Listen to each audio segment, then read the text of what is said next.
It's Sunday Fun Day here at Jimmy John's Field on Father's Day, presented by Detroit News. Alongside Brady Beat and I'm Tom Cavanaugh. We're set for a great one today. It's the East-West battle between the Eastside Diamond Hoppers and the Westside Woolly Mammoths. Brady, let's take a quick look back at yesterday's doubleheader. The Unicorns didn't score a ton of runs, but they were able to pick up both games against the struggling Birmingham-Bloomfield Beavers squad. Yeah, the Unicorns, they're hot on the tails of the Hoppers. They're trying to get up and nab them. The Mammoths that are playing today also in that mix, in that 2-3 spot. They've been flipping back and forth, but a big couple of wins for the Unicorns puts pressure on both these teams today. Yeah, it's going to be a great one from yesterday. Unicorns kind of climb back up 2 games above 500.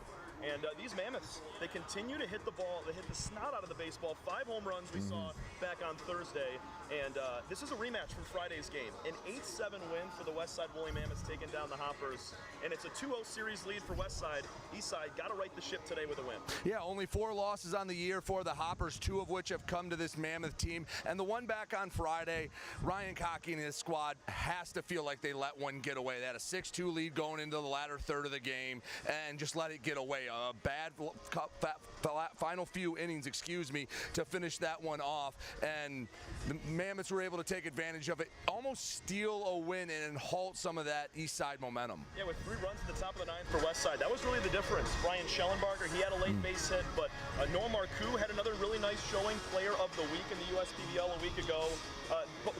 These are the top 2 teams in the league when it comes to batting average, and 2 of the top pitchers. We got Zaborowski facing Carolden. We'll get into that in just a moment, but guys like Marcoux, you look over at the other side, Zach Beadle had a big game on Friday.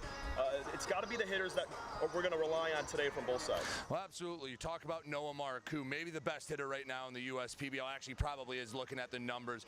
His OPS is over 1,400. Half of his base hits are going for extra bases. He's got over-the-fence power. He's been just a tank in the middle of that lineup. But the Mammoths, you mentioned, up and down the lineup, dangerous as well. Drew Fleming has had a nice start to his USPBL career. Trey Williams-Nelson has been a nice guy, along with Zach Beadle. So really, for both these pitchers, it's not going to be an easy time for either Carolden or Zaborowski. Let's take a look at the pitching comparison today. Going for the Eastside Diamond Hoppers, the visitors today, it's going to be Ryan Carolden making yet another start for his squad, facing Zach Zaborowski.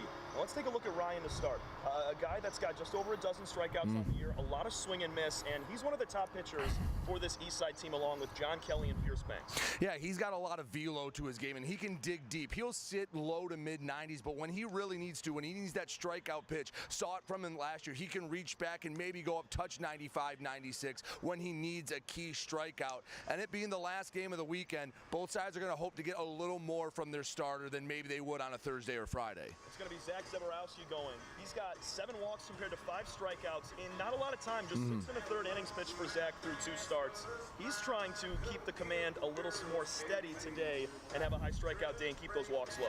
Yeah, you can't walk this Diamond Hopper lineup. They're just so solid that if you make a mistake to 1 or 2 guys, even a 2-out walk with no one on, that lineup's so loaded up and down that someone can find a gap and turn what was going to be a nothing inning into a crooked number in a hurry. So you got to keep those walks down, and you also have to find that balance, because if you try to find the get me over pitch, try to steal strike 1, they'll jump all over it, they'll ambush you as a pitcher, and they'll end up with a guy on second to lead off an inning. Mammoths just 2 games above 500, 10-4 on the year are the Hoppers. These Mammoths, they're a top 2 team. They're trying to climb up and kind of separate themselves from that 500 mark. What's a key to this ball game today for the Mammoths to be able to get one over and continue their success against the Hoppers this year? I think it's don't let Carolden get into a rhythm, because once he starts rolling, once he starts getting in a groove, it's going to be really hard to knock him out of it. Get to that Hopper bullpen. And the other side is, you might have to strand a few runners. You might have to ask Zaborowski or your bullpen to make some big pitches. Hoppers have not done a great job driving guys in. A league worst 111 guys left on base from just the first 14 or so games. So they're averaging about 9 guys left on base a game. So they might get guys on, but if you can keep them on second, on third, strand them, that'll keep you in the game, because you saw on Friday, stay within striking distance, and this Mammoth team, well, they can get back and they can tie it up at any moment. It's the top 2 teams in the USPBL squaring off on a Sunday Father's Day, presented by the Detroit News. When we come back, we have first pitch and lineups between Eastside and Westside here from the USPBL pregame show. First State Bank is a locally owned and operated business. We're part of your community, At fsbcares.com, you'll find ways that we're making a difference by featuring locally owned and operated businesses, providing access to helpful financial resources, and engaging with community. fsbcares.com is part of our commitment to the neighborhood because strong neighbors mean stronger communities. Where good neighbors do great things. Member FDIC and Equal Housing Lender. There are many things you can rely on in this world, like a sunny day brightening your mood, your mom baking the world's best apple pie, and never a dull moment in running your business. And when it comes to time-consuming HR tasks, you can rely on Tryon. Tryon can handle payroll and taxes, employee benefits, and more, so you can stay focused on attracting and retaining the best talent. With Tryon, you don't have to grow it alone. Visit RelyOnTryon.com. You can always rely on Tryon.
Jimmy John's Field is the perfect venue for birthday parties, summer picnics, company outings, and provides the best entertainment in Metro Detroit with great baseball all summer long.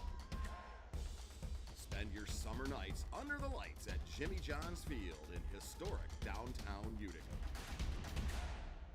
You hear about the promo that Jimmy's John's got going on? 5 off 20? How they pulling it off? Magic? You got David's Copperfields in there? Show yourself, Copperfields! Jimmy John's. $5 off orders of 20 or more.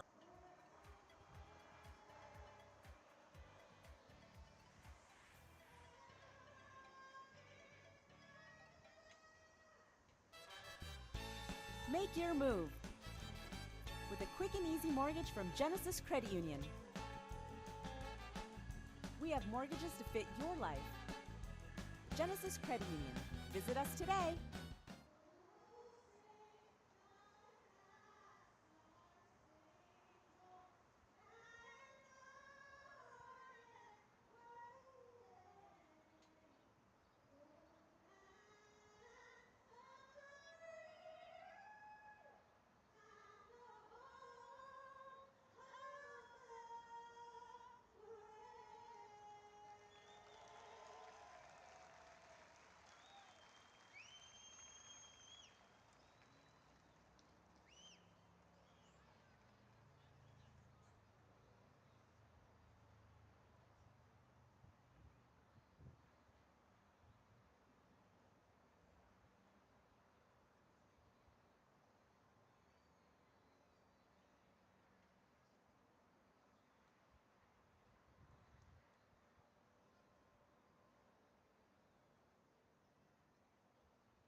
We're for people, the pioneers, the underdogs, the players, and the slow and steadies.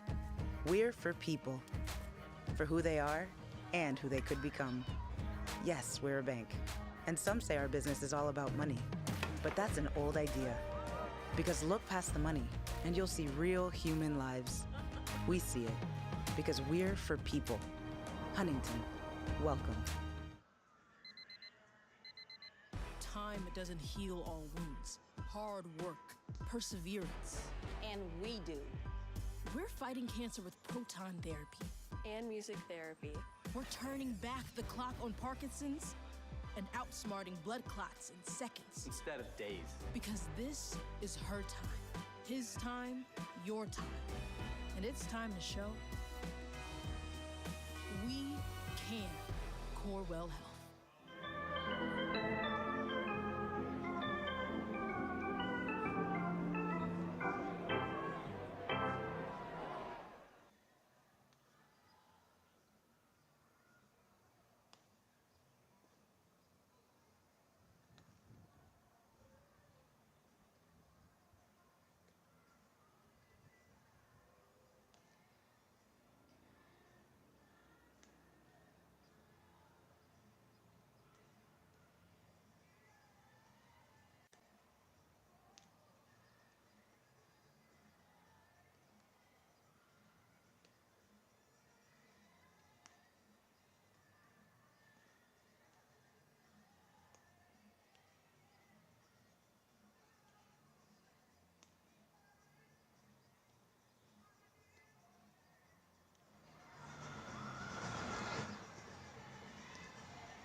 Lower outside corner. 1-1.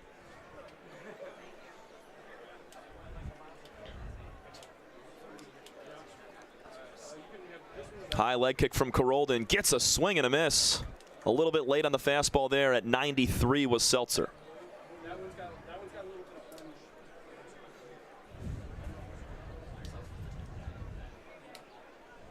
Outfield standard depth all the way around. Seltzer played to pull a tad from the shortstop Shire. The 1-2 pitch called strike 3. Second strikeout. It's back-to-back for Carolden, and they work out of the jam after the runner's interference. We go to the second inning of play. No score between the Hoppers and Mammoths on Father's Day from the USPBL Network. With a transforming world, we can see how drastically the world is heading towards automation. And so, we need 24/7 surveillance and security systems for our homes and businesses to avoid any theft or breach of privacy. JARPCOM brings the installation of security cameras to the tip of your fingers with our state-of-the-art mobile app. JARPCOM also provides surveillance monitoring of your entire property with flexible options that offer a dependable solution to be scaled to fit any domestic or commercial need. Contact JARPCOM today for a free estimate at 800-369-0374 or look us up on the web at jarpcom.com. Slide into a new home. Work with a local mortgage pro who works for you. Get a cheaper, faster, easier home loan. Find a mortgage broker near you today at findamortgagebroker.com.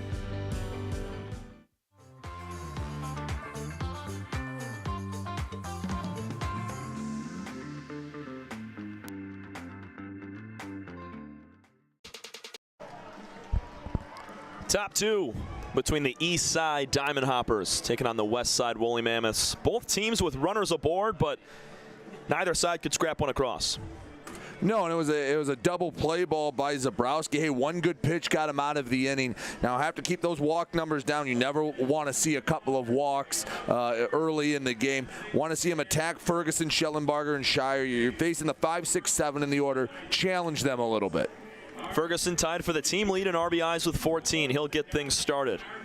Schellenbarger, he had a late RBI single to draw the score to 8-7 in the 9th inning, bottom of the 9th inning, back on Friday between these two teams. Hoppers went on to lose by 1. First meeting of the year between these two teams was a few weeks ago. Westside took it 12-2. Hoppers got to right the ship. They're in first place, but haven't had any success this year against the Mammoths. First pitch to Ben Ferguson is ripped down the right field line. Ben's going to stop at first with a single as Florentino gets there quickly. Florentino's got a pretty good arm, and I like leading off an inning. Yeah, you can try to get to second early in the game. The way your lineup's been hitting, have the discretion, stay at first, take the cautionary approach, and let Schellenbarger come to work. That's a nice swing from Ferguson. Second straight inning for the Hoppers that their leadoff man has attacked the first pitch. Van Diver bounced out on the first pitch to open the ball game, and Ferguson rips it down the right field line here in the second. Schellenbarger, little pop-up flare to left center field. Coming over to make the catch is Nick Webb. And it's 2 pitches, 1 out with 1 on. And both Ferguson and Schellenbarger attacking early, contrary to what we saw in the first inning where there were 3 straight guys that went to 3-ball counts and really worked Zabrowski. Well, that was a good pitch to swing at. That was caught a lot of the plate on the inner part. Sounded like didn't quite get the barrel on it. Schellenbarger sounded like he's going to need a new bat next time up. But if he barrels that one up, he could do damage with it. Just missed it. Jake Shire. He'll dig in. First pitch to him is in play. Ground ball to second base. In between hop for Williams Nelson. He'll flip to first, and it's 2 gone with Ferguson moving into scoring position down to second. All right, Todd Maddox almost has to take this first pitch, right? He has to. Unless it's a cookie right down the middle that he can rip in the gap, I think you try to prolong this at-bat and just make Zabrowski throw more than 4 pitches in the inning because he's at 3 right now.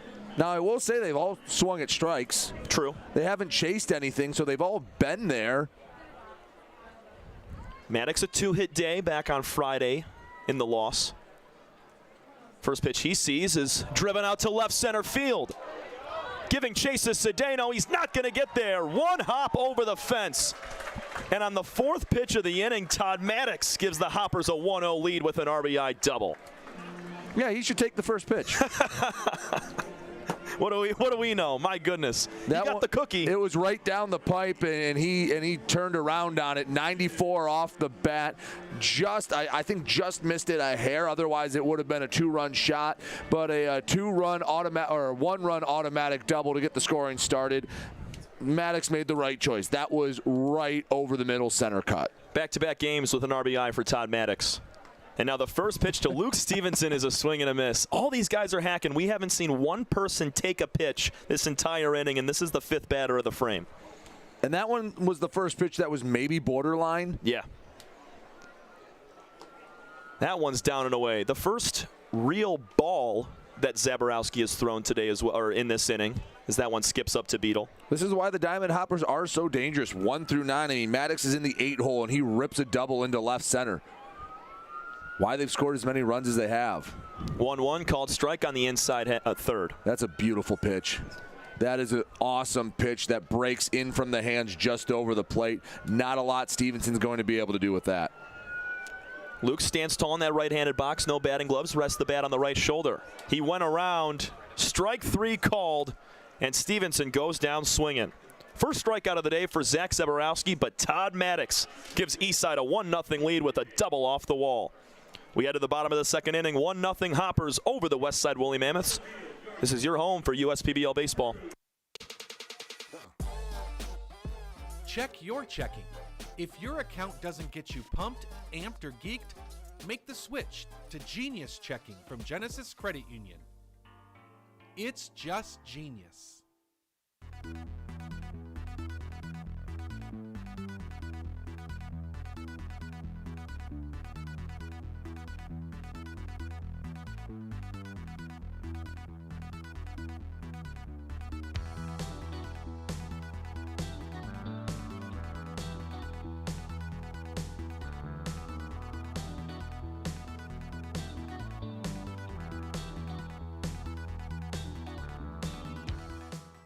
We're the financial champion of Michiganders. Whether you're a goal-getter or dream chaser, an empty nester, or up-and-comer, anyone in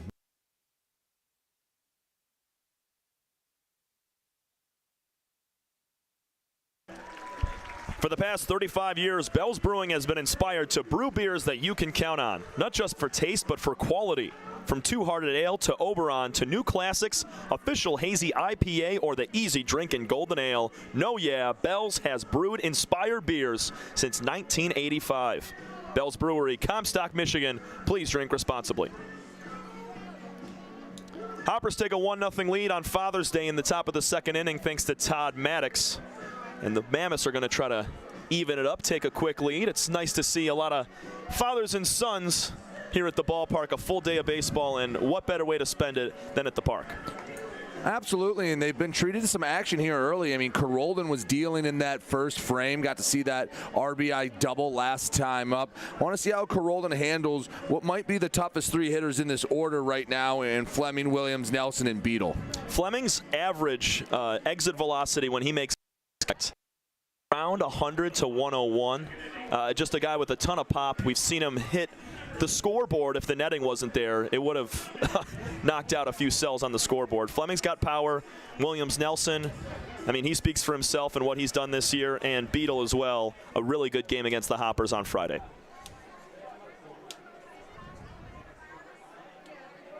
Fleming's first pitch is a ball outside. 2 strikeouts in the first inning for Ryan Carolden, partnered with a runner's interference on Nick Pastor, or on Francis Florentino, for obstructing the throw on Stevenson. It's quickly 2 balls, no strikes. Yeah, Carolden immediately tapped his chest after that one. Don't know if it slipped out of his hand, but that one, obviously not where he wanted that one. Fleming geared up for the 2-0. High at the chin, a little bit inside. 3 balls, no strikes to the leadoff man in the second, Drew Fleming. That fastball came in at 90 miles an hour. I think Carolden was more aiming than throwing there, trying to maybe force a strike a bit too much. He'll split the plate with the next pitch. 3 balls and 1 strike, hitters count for Drew. Now if you're Fleming, you sit on that fastball again, 3-1. Look to do some damage here to lead off the bottom of the second. One of, if not the best player to ever go through Concordia baseball. 3-1 pitch is down and away. Another walk for Drew Fleming gets things started. Second straight inning, the Mammoths have had a man on via the free pass.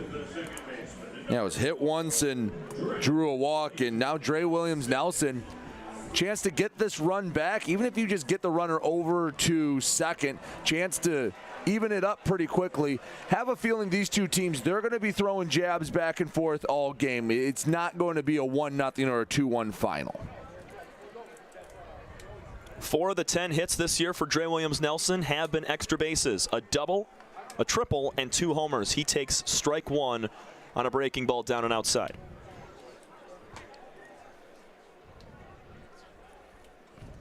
Gerolden checks the runner. Fleming a very conservative lead at first. 0-2. Same spot with a fastball this time. Go breaking ball low.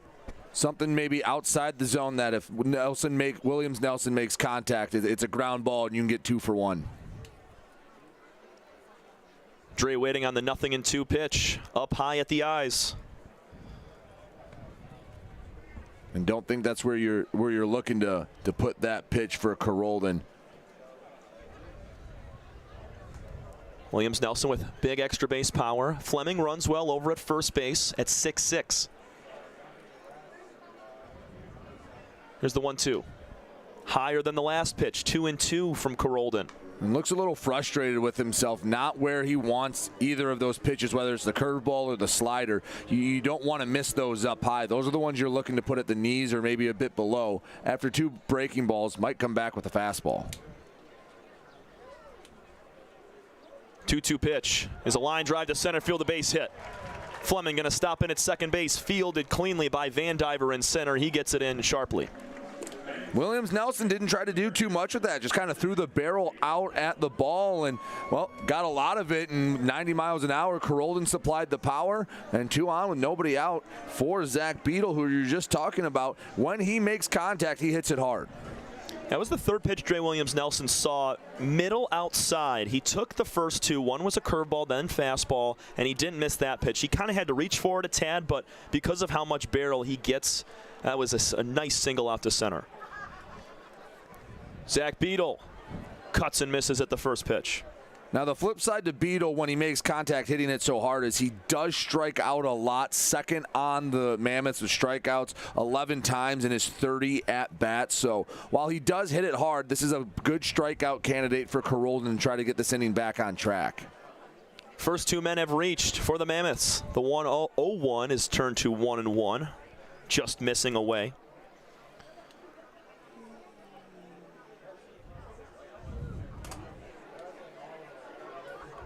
Beadle splitting time with the newest member of the Mammoths, Cordell Dunn Jr. behind the dish. 1-1 to Zach is tapped in the box. And that's where he was trying to put those pitches to Williams-Nelson down below the knees, and all Beadle could do was foul that one off. Even if he puts it in play, probably rolls over to Maddox or Shire and try to get the 2 for 1. 4th highest ground ball rate in the league for Ryan Gerolden.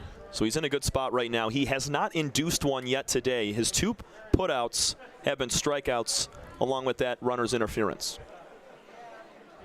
Here's the 1-2 to Zach Beadle. Line to the screen. That's 92 on the black away. Nice job by Beadle to spoil it. It's quick hands from the catcher. Just being able to get around on a pitch like that, because you say it a lot, Brady. Pitchers pitch right on the outside, and Beadle was able, as you said, spoil it. Home plate umpire's already shown he's willing to give a little bit off the play. More to lefties than righties so far, but he's shown he's going to expand the zone a bit. 1-2 from Ryan. Breaking ball called third on the outside corner.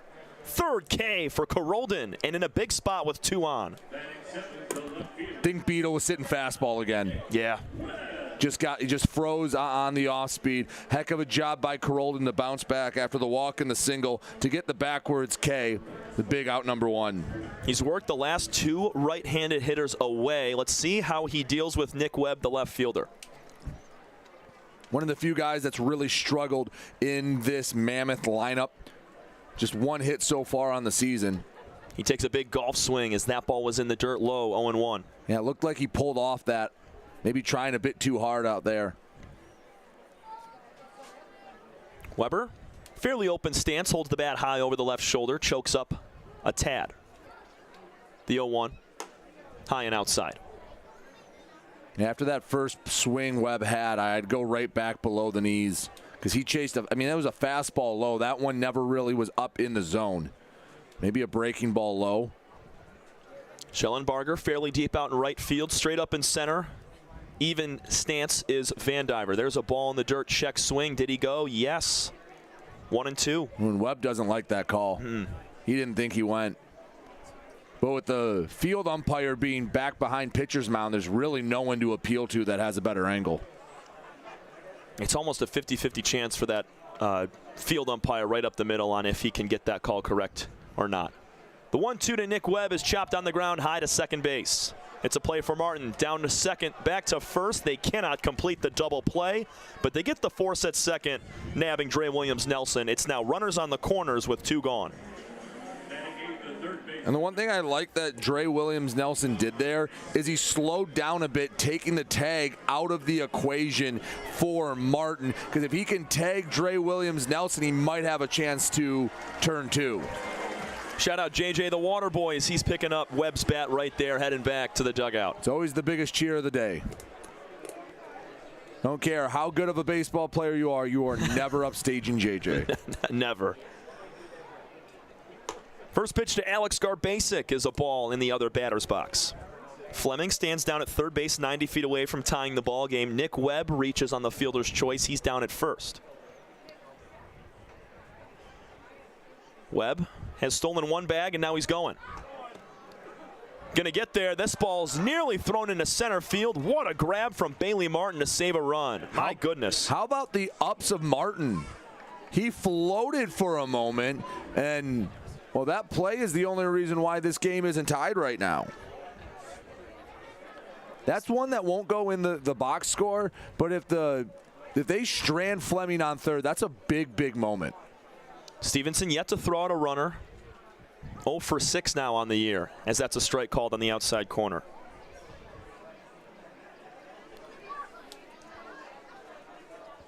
Second and third, 2 gone. 1-0 Eastside thanks to Todd Maddox with an RBI double with 2 outs in the top of this inning. Deep breath for Carolden, an extra pause. The 1-2 pitch. Grounded to third base. Gloved by Maddox. Flip to first and a stretch from Gehrig for out number 3. Garbasic bounces out and the Mammoths strand 2. We go to the top of the third inning. Eastside still with a 1-0 lead, and Ryan Carolden with 3 total strikeouts so far. You're watching USPBL Baseball. The Dave & Buster's method is designed to help you unlearn adulthood and reset our life around zapping stuff and cheering for stuff with your friends. Begin the method today with 5 free games. You know you want to. Fifth Third Extra Time helps you do you better. So kick back and relax. You have extra time to avoid overdraft fees. Fifth Third Extra Time. This is banking a Fifth Third better.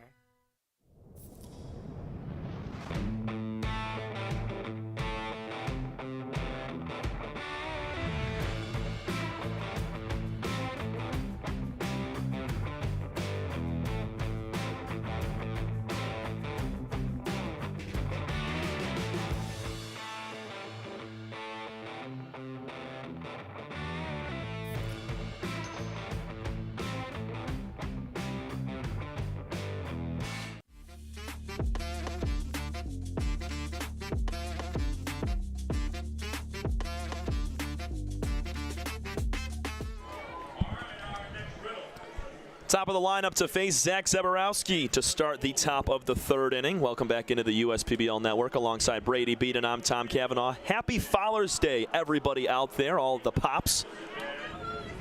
And these Eastside Diamond Hoppers getting the clutch 2-out hit in the second. Todd Maddox drilling one off the wall. Brady, you said it. We're going to see some fireworks today off the bats of both sides, and we got started early with Todd. Yeah, he did a great job turning on that pitch for the RBI double, but it was a heck of a job by Ryan Carolden to get that bounce out, because if he doesn't get that, there's 2 runners in scoring position. Very easily, the Mammoths could have taken the lead, and you don't know at that point, hey, inning starts to unwind a bit. Mammoths strand 2 in that inning. The Hoppers have stranded 3 already, but have scored first. Vandiver takes the first pitch, strike 1.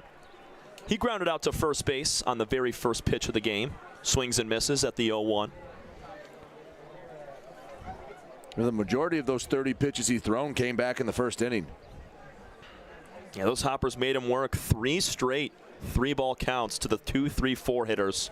That ball gets off of Beadle's glove, 1-2.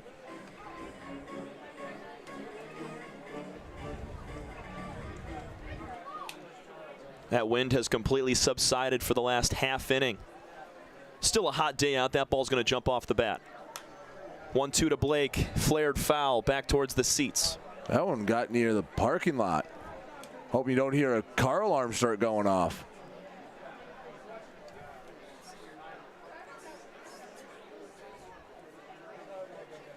Zaborowski's 1-2, same spot. This time closer near your car. Yeah, I know. I'm getting a little nervous. Might have to take a peek out over the concourse here on the second level between innings. It wasn't here, but I have come back to a cracked windshield before doing a game. Yeah, that was not fun. Especially wasn't fun when it wasn't my car I was driving there. Van Diver skies the 1-2 pitch into left field. Calling for it is Nick Webb. He makes the catch crossing into foul ground. 1 out to start the third inning for Zaborowski and Westside. Nice job getting the leadoff runner or leadoff batter out. The top of this order coming up, you don't want to have to make any high leverage pitches the second time through the lineup.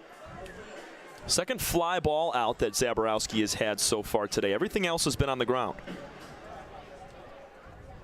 1 strikeout for Zach so far. That was to Luke Stevenson to end the second inning. He'll face Martin for the second time, who walked and stole a base. 1 ball, no strikes.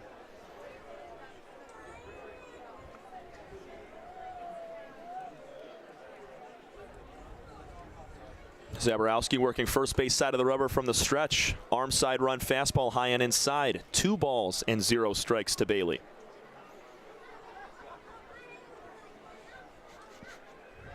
Walked him last time on 5 pitches, and, well, most of them weren't very competitive. He's battling back, 2-1.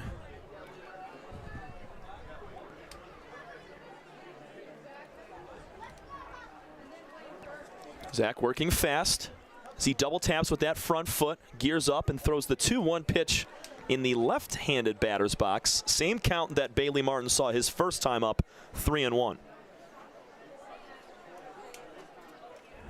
Hoppers lead at 1-0. Todd Maddox, RBI double last frame. Hoppers looking to tack on. The 3-1 slider is outside. Second walk of the day for Martin, and it's a 1-out base runner. Interesting decision to go with the 3-1 slider.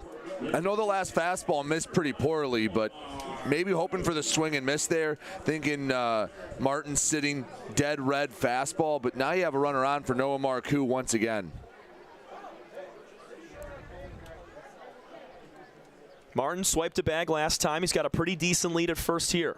Maru takes ball 1 outside. He walked on a full count. That set up the 2 men on with 1 gone. And as you mentioned earlier, Brady, the 6-4-3 double play saved that first inning for the Mammoths. Maru way out ahead of the breaking ball, 1-1. He was sitting fastball. He was trying to spin to win, put that one up on the hill over the right field side. You don't want to walk Maru again. We talked about in the pregame. Gehrig is a really nice hitter to protect Maru. Pick back to first, in safely as Martin. He's starting to inch out a little bit farther at that grass cutout at first. Yeah, if I'm Martin, I know he swiped a bag last time. I might not want to get too aggressive. Well, now that it's the second throw over, maybe I do get aggressive because if you don't get me a third time, I move up when it would constitute a balk. But with Maru and Gehrig coming up, I'm going to trust them to find a gap. Noah taps it fouled on the first base line. First base coach Whit Hughes has the day off. He's the player coach for this Hoppers team. Him and head coach Ryan Kotke played for Kotke at SC4. St. Clair County Community College. Brady, you know all about those guys. Up from my neck of the woods. Maru takes a breaking ball down and outside. Beadle hops out of the stands to check out the runner. 2-2 now to another one of the most dangerous hitters in this league, Noah Maru, the reigning player of the week. Now that last pitch would have been a good one to run on a changeup after the fastball. Let's see if he goes here on 2-2. Maru keeps this one fair. Gloved by Fleming. He touches the bag down to second. He throws it into left field. Martin, he'll touch on to second, heading to third and stopping there. Fleming tried to get the tag down for Martin in the double play. A little bit low of a throw sends him over to third. Now the good news is there's 2 away, so the runner moving from second to third doesn't hurt too much. Yeah, pass ball scores him, but still going to need a base hit from Gehrig to really score the run. But if you're Fleming, that ball was hit too soft. Even a perfect throw, you still have Martin in standing. Just eat that one, live to fight another day. Yeah, especially because of the lead that Martin had. He was there. It would have been a close bang play, but I think he would have been safe regardless. Fleming's got a good arm over there, so he made it closer than expected, but left it a little low. Here's the 1-0 pitch to Gehrig. Nasty slider for strike 1, outside corner. Gehrig grounded into an inning-ending double play in the first. Looking to pick up an RBI. It would be his 11th on the year. That pitch misses in the dirt, 2-1. Good hitters count for Gehrig. Just needs to find a way to punch one through the infield. And Matt can take that slider down and away and hook it into left field. He's got the arm strength. Cut and a miss. 2-2. That pitch clocked in at 90. Just a bit over top with that swing. Zaborowski trying to keep it a 1-0 ball game on Father's Day in the top of the third inning. Glad to have you along with us today on the USPBL Network. We're going to push to a full count with 2 outs. That was down and out. Ben Ferguson had a nice swing last time up.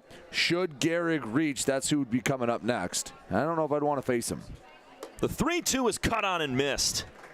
High challenge fastball gets Gehrig swinging. Strikeout number 2 of the day for Zach Zaborowski. We head to the bottom of the third inning in just a moment, but it's the 5th third bank, 5th third out of the game right there to Matt Gehrig. And with that out comes JJ the Water Boy. In just a moment, he's going to hydrate our field umpire. As Brady said earlier, nobody's going to upstage JJ, the star of the show at Jimmy John's Field. And he gets a treat for his services presented by Michigan First Credit Union. Big thanks to JJ and everything that he does over the course of the entire year and dating back to the inception of this league in 2016. Bottom of the third in just a moment. 1-0 Hoppers lead. Ryan Carolden is back out onto the bump for Eastside. I'm Anthony Tomey, CEO of Tomey Group, and we're one of the largest Jimmy John franchisees in the country. With 50 Jimmy Johns and over 700 employees, it's a challenge to manage operations. What could possibly go wrong with owning 50 Jimmy Johns? People don't show up, equipment fail, run out of bread, no tomatoes, we need onions. Many different things can happen. Tryon allows us to really focus on the food and the operations of the restaurant. And that's why we rely on Tryon. You can always rely on Tryon.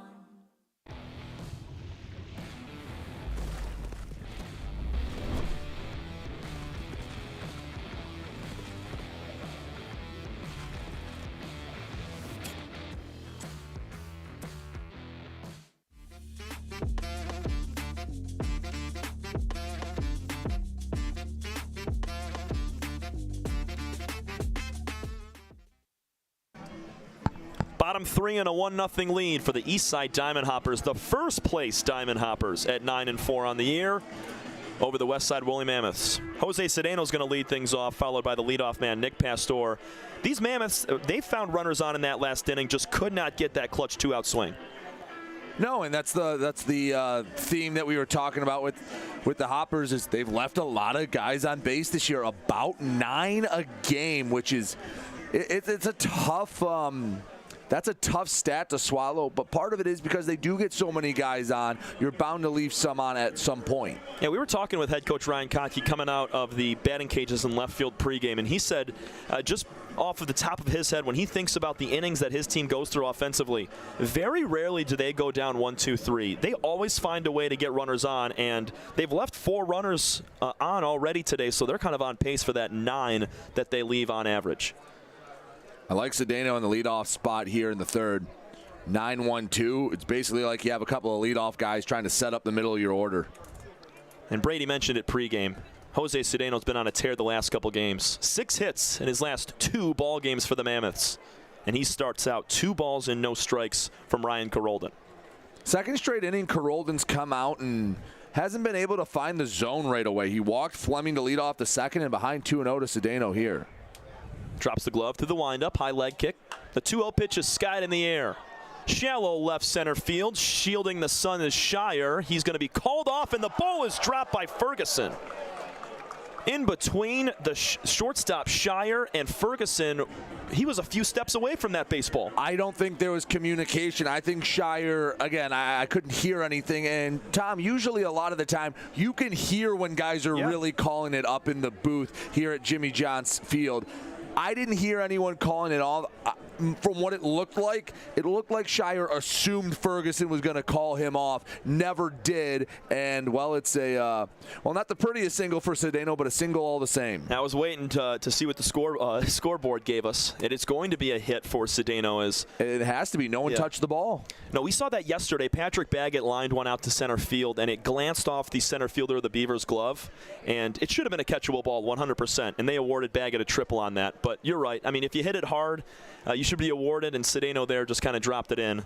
1-0 to Nick Pastor. He was hit on an 0-2 pitch his first time, still recovering from getting squared up with 90. I think it was 94 on the leg. I don't think that's. I don't think that feels great. I don't think that goes away in the span of about 30 minutes. Second straight batter that starts out 2 balls, no strikes from Carolden. Pastor's in a hitter's count. Cedeno as well. He has stolen 5 bases this year, has been caught 1 time. Don't be surprised if he takes off.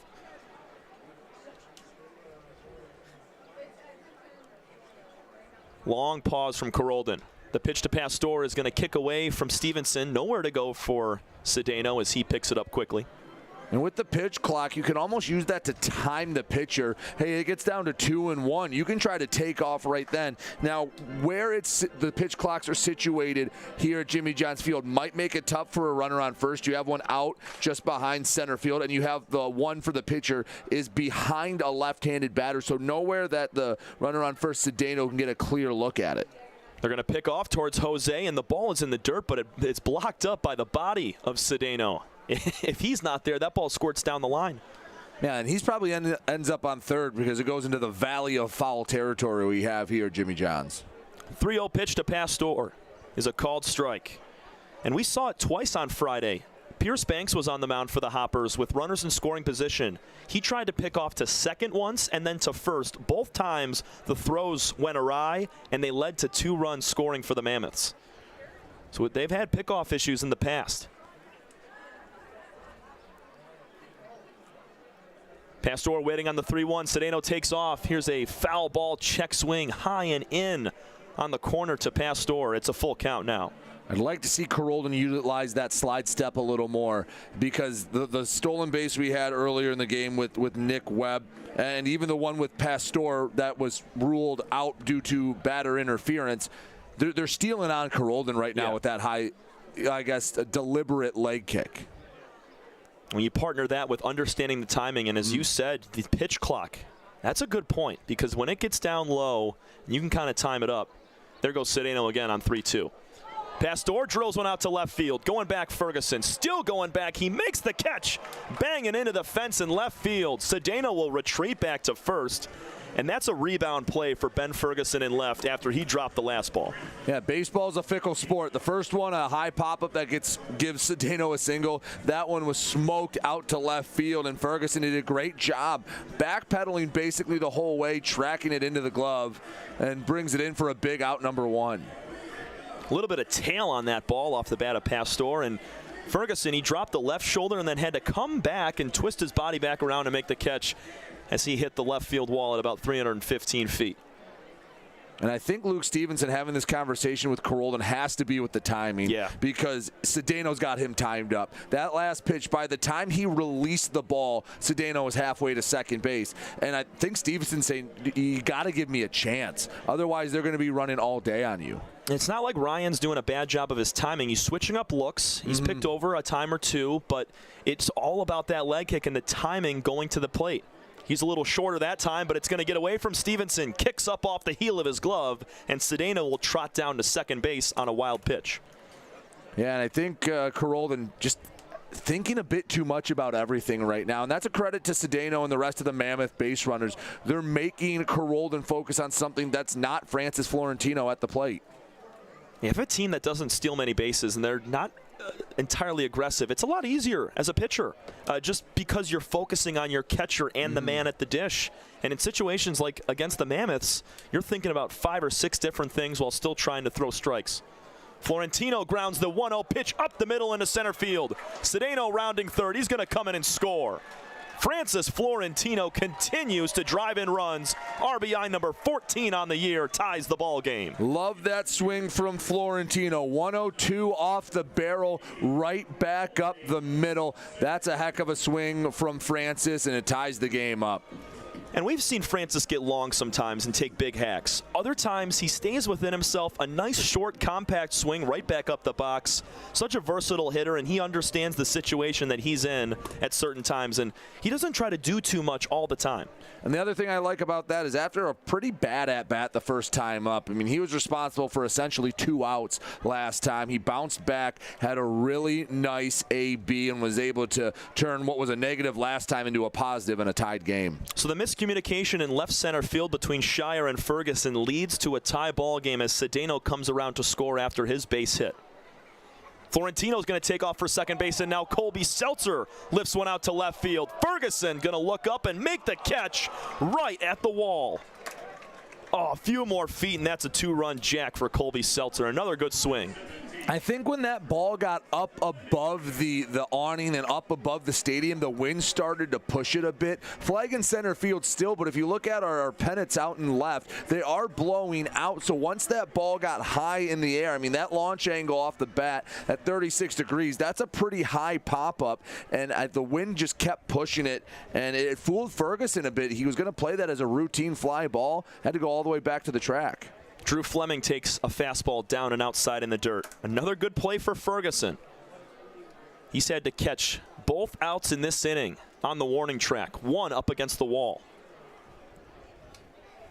Fleming looking to keep the inning going with 2 away. He'll pop one foul back to the screen, 1-1. Fleming from Davison, Michigan. Played a little bit of college baseball at Wright State before transferring to Concordia. Had over 50 home runs in 2 years. 80 RBIs in 2023. Otherwise known as pretty good. Yeah. Florentino expanding his lead inch by inch. Now retreats. The 1-1. On the corner for strike 2. Fleming doesn't love the call, but it's there. Again, this home plate umpire, he's been given a little bit of weight on now both sides. It's been fairly consistent, but he's going to be a pitcher's umpire behind the plate. 1-1 tie after the base hit from Florentino, who stands at first. Mammoths and Hoppers on Father's Day. We're in the 3rd inning. Fleming, line drive, left center field. This ball's going to get down in the gap. Florentino going to chug on to third. Fleming heading to second. The throw is not in time. It gets away. Martin toppled over by Fleming, who dove in head first, and it's a double for Drew, and runners on second and third with 2 gone for Westside. And Fleming didn't get all of that. That looked like it went off the handle. He muscled that one out into left center for a 2-bagger. Real quick though, Garrick, nice job backing up the throw to first, throw to second rather, keeps Florentino on third and keeps it a tie game. It was Vandiver who botched the ball for just a moment, and I think that was the decider for Fleming to chug on to second. It was a close play as Vandiver made a nice throw. It just popped up and over the glove of Bailey Martin at second. First pitch to Dre Williams-Nelson is a strike called. Big moment in this one. Another couple of runners in scoring position for the Mammoths. You can get Williams-Nelson rather, find a way to get him out.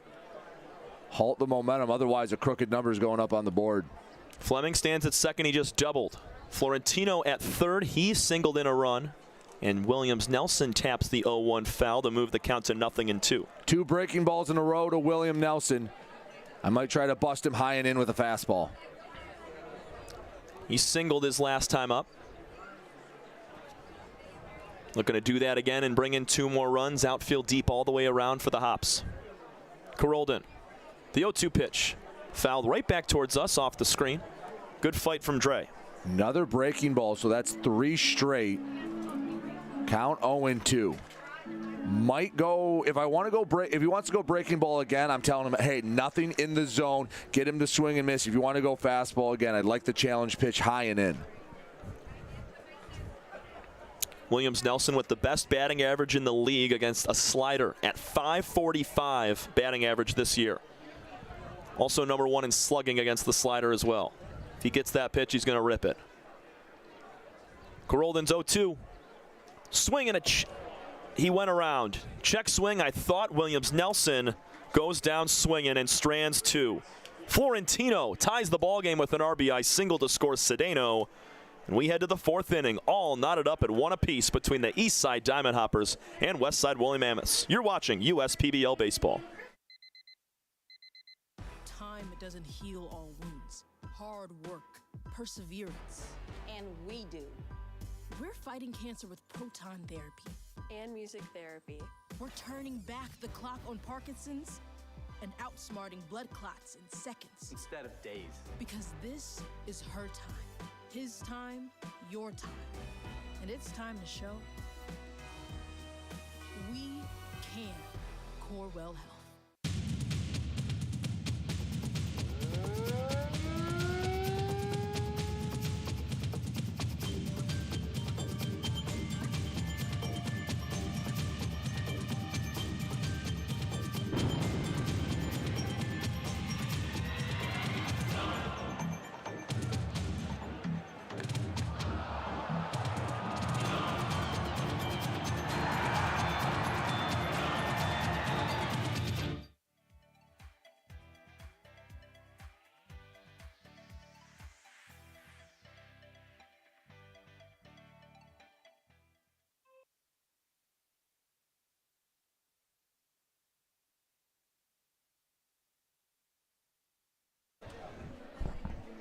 We've played 3 innings of baseball. It's a 1-1 tie score. If you're just joining us, the Hoppers got off to a 1-0 start back in the top of the 2nd. Todd Maddox with an RBI double. And the Mammoths just recently returned the favor. Francis Florentino with a hot shot base hit up the middle to center field, scoring Jose Cedeno. And that's where we stand at the moment. Ben Ferguson will lead things off, followed by Brian Schellenbarger and Jake Shire to face Zach Zeborowski, who's working into his 4th inning.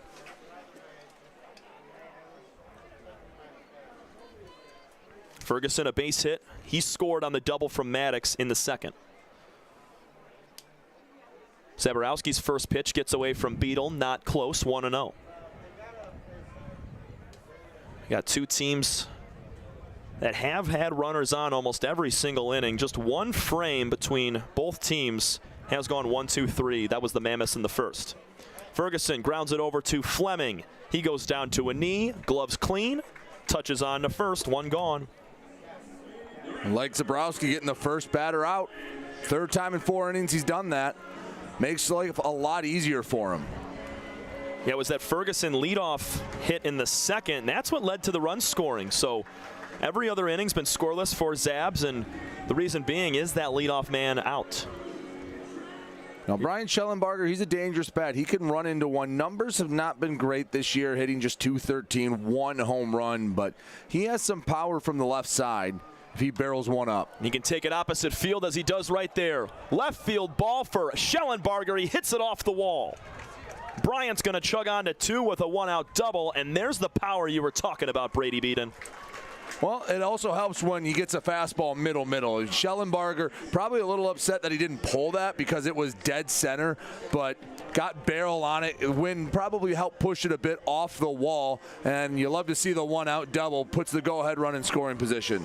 2nd time this year that Schellenbarger's doubled to the left side. His homer was also out of here to straightaway left field, so a ton of extra opposite field extra base power for Schellenbarger and the Hoppers with yet another runner in scoring position. They've done it every single inning so far, and we're in the 4th. Strike 1 called to Jake Shire. He grounded out to 2nd base his first time.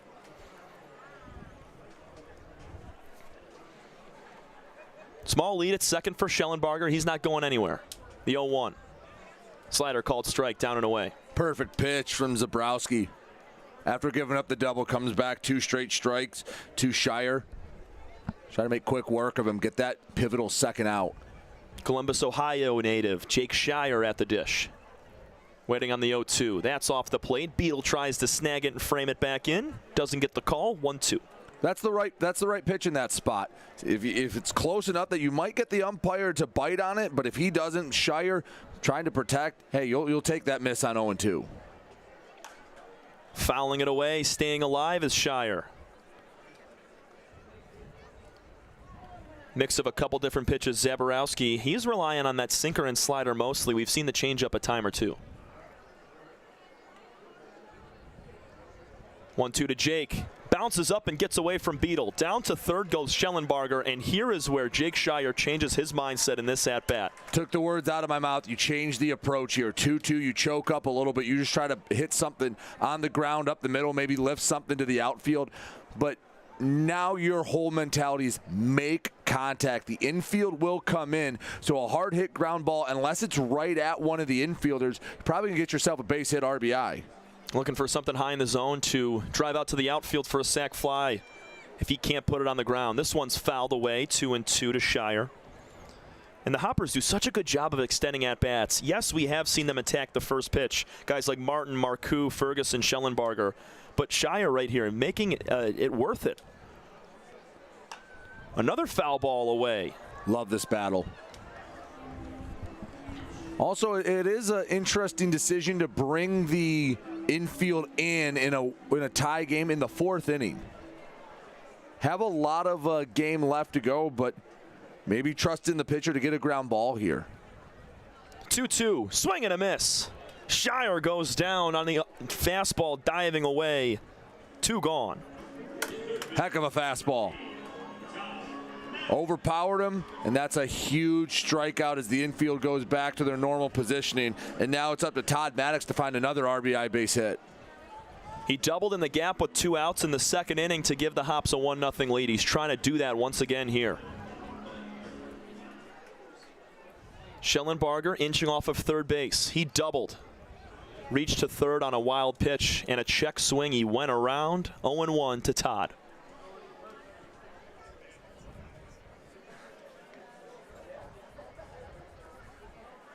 Maddox from Winnsboro, South Carolina. Spent time at Francis Marion University. He's now down 0-2 after a swing and miss.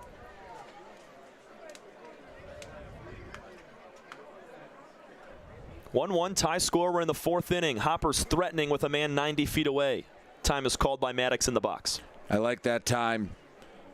Zabrowski was in control of that at-bat, or is still in control of the at-bat, but anything you can use in your disposal to try to curry favor. Get back into this one. 0-2. Maddox went around once again. Another nasty slider from Zach Zaborowski, notches back-to-back strikeouts and strands a man at third for the Hoppers. We go to the bottom of the 4th inning, all knotted up at ones between Eastside and Westside on Father's Day. This is your home for USPBL baseball. Hello everyone, I hope you're having a great time at Jimmy John's Field experiencing another exciting baseball game. This ballpark is one of many quality of life recreational assets Macomb County has to offer. And as you leave here today, let me invite you to explore Macomb County's diverse range of outdoor assets by visiting MakeMacombYourHome.com. You'll find that Macomb County's trails are open year-long and available for walking, running, biking, as well as paddling along the Clinton River. In Macomb County, there is something for everyone. Find out more about Macomb County's 4 seasons of fun by visiting MakeMacombYourHome.com. Now let's play ball.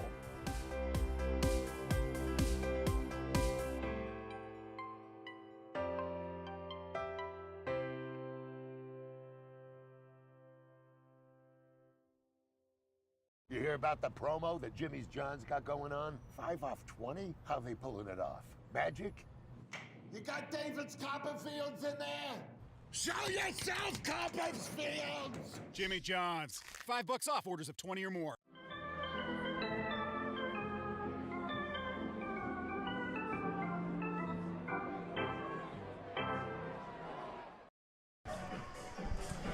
Zach Beadle, Nick Webb, and Alex Garbasic here in the bottom of the 4th inning to face Ryan Carolden. 5 left on base for the Hoppers through 4 innings. 4 left on base for the Mammoths through 3 innings. Got to credit both pitchers for saving the runs here and getting out of innings with runners on. Yeah, talked about getting guys home, and so far 9 total runners left on base. 5 for the Hoppers, 4 for the Mammoths. And while you say, well, you need to get those hits, let's give credit to Zabrowski and Carolden of being able to pitch out of jams. And Carolden's been awesome so far. He's got 4 strikeouts. 3 of them have been swinging. And Zaborowski, he has 4 as well. All 4 are swinging. And all 4 of Carolden's strikeouts have come with runners on base as well. Yeah. 2 of the 4 are coming with runners in scoring position. Beadle a strikeout looking his first time up. That was back in the 2nd inning. He'll get another crack at it with Carolden. Swing and a miss at the 80-mile-an-hour curveball.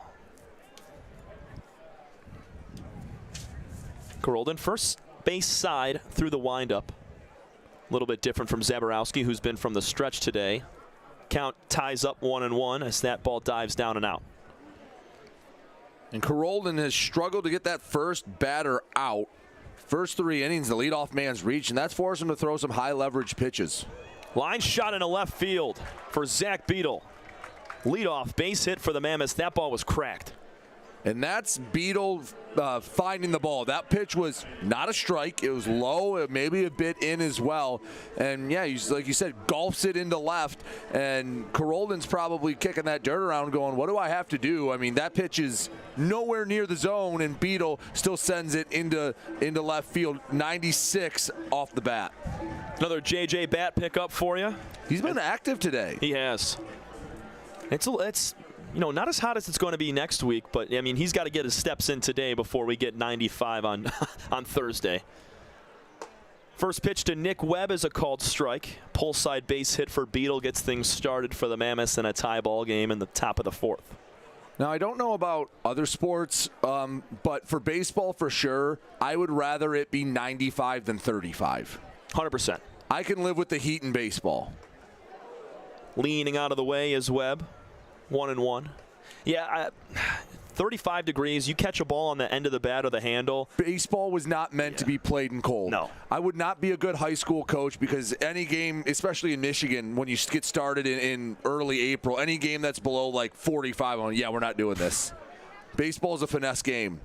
There's a reason why when the sport started 100 and some years ago, all the northern teams went south for spring training because they didn't want to play in the cold. Yeah, my high school days, back in April, we'd play about a 2-week stretch in 30, 35-degree weather. And it's just not fun. No, it was not. The 2-1 pitch is grounded to third base. Maddox fields cleanly, tosses on to 2. Martin's relay to first is in time. Around the horn, 5-4-3 double play quickly silences a nice start from the Mammoths.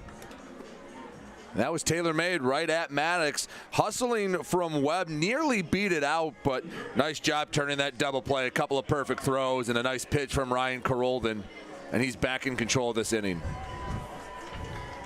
That's a big out after the leadoff hit from Beadle. 2 nice swings off the bats of both Beadle and Webb, so contact has been there today for the Mammoths. They just only have that 1 run across thanks to Francis Florentino. And even then, Cedeno shouldn't have been on as that ball was misplayed in left center field. First pitch to Garbasic in the dirt.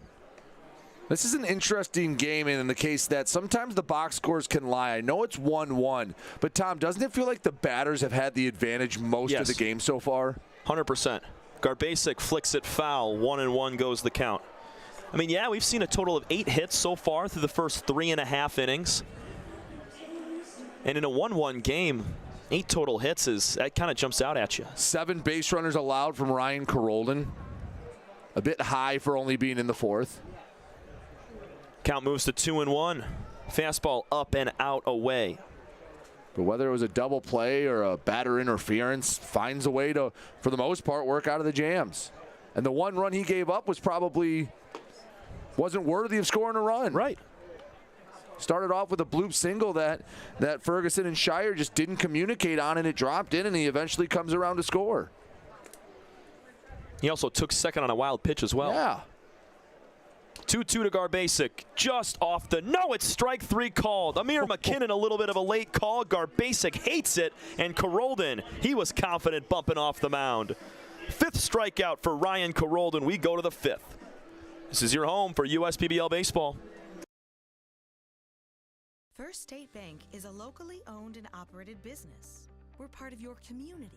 At fsbcares.com, you'll find ways that we're making a difference by featuring locally owned and operated businesses, providing access to helpful financial resources, and engaging with community.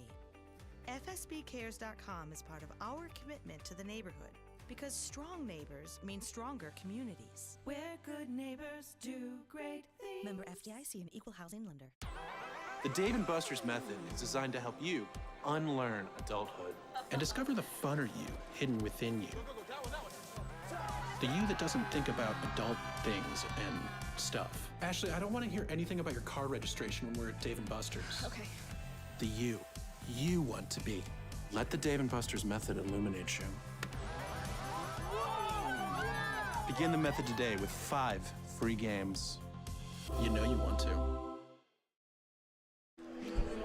Top of the 5th inning, Zach Zeborowski resumes his work on the mound for the Westside Woolly Mammoths in a 1-1 tie game. A lot of fans out here today behind us in the seats, but also out there in right field, trying to take home a souvenir from one of our lefties going deep. Haven't seen it yet today, but with 2 teams that have had a myriad of home runs over the last couple of weeks, we're expecting something else later on this game. But you never really know because we've had a lot of base runners, not a lot of clutch hits, but also the pitching has been great today.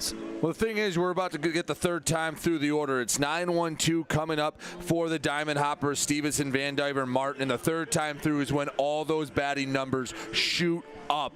You're getting used to what the pitcher's coming at you with, and you know the power this Diamond Hopper lineup has. I wouldn't be surprised to see if we saw some extra base power in this half inning from the Hoppers. 21 total home runs combined between the 2 teams so far this year. 12 games played for the Mammoths and 13 for the Hoppers. Strike 1 swinging to Luke Stevenson. He struck out swinging back in the 2nd to end the frame.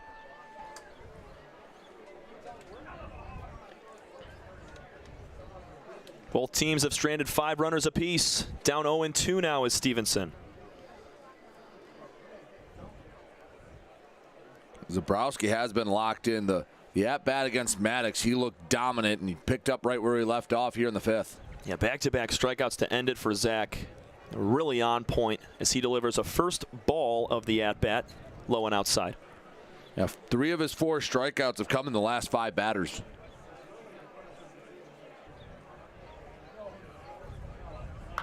Stevenson ropes one foul towards the Mammoth dugout. Rides up on the back of the awning. Stays 1-2.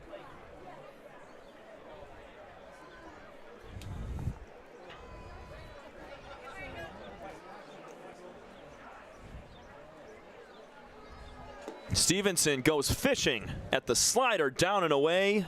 Back-to-back strikeouts for Stevenson, and it's 3 of the last 6 for Zeborowski. My goodness. He's been locked in. Outside of that double to Schellenbarger, hasn't given up a hit since the ground rule double to Maddox. He's been missing barrels all day long. That double from Maddox coming back in the 2nd inning, so he's gone quite some time with only allowing just 1 hit. And Blake Van Diver, 0 for 2 day, a fly out and a ground out. Takes pitch 1 inside at the back foot.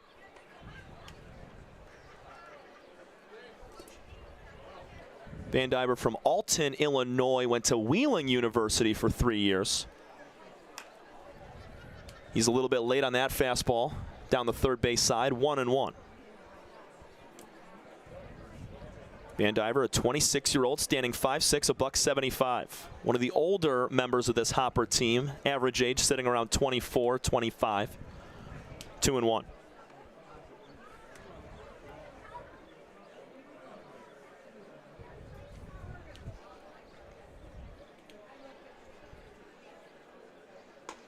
Big swing and a miss, turning out on that front shoulder, 2-2. Heck of a pitch from Zeborowski as Van Diver was way out in front. Couple of times in the recent at-bats that the Hoppers have just completely guessed wrong on a pitch. Here's the 2-2. High and outside for ball 3. Hey,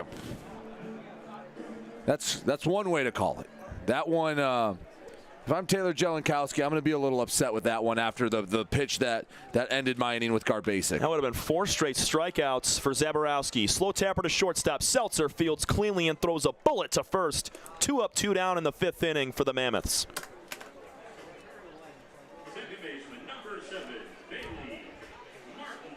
Bailey Martin will step in trying to get the inning going. This will be the first time if Martin is retired that the Hoppers go down 1-2-3 in this game.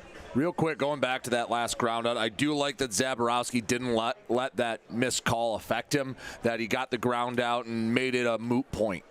Yeah, you could turn that 3-2 count into something nasty, walk a guy, and then carry it over into the next at-bat with Martin at the plate. But he went right at him with a nice challenge pitch that was kind of fended off by Van Diver. So that's a great point. Very short memory from Zaborowski on the mound. 1-0 to Martin, cut on and missed.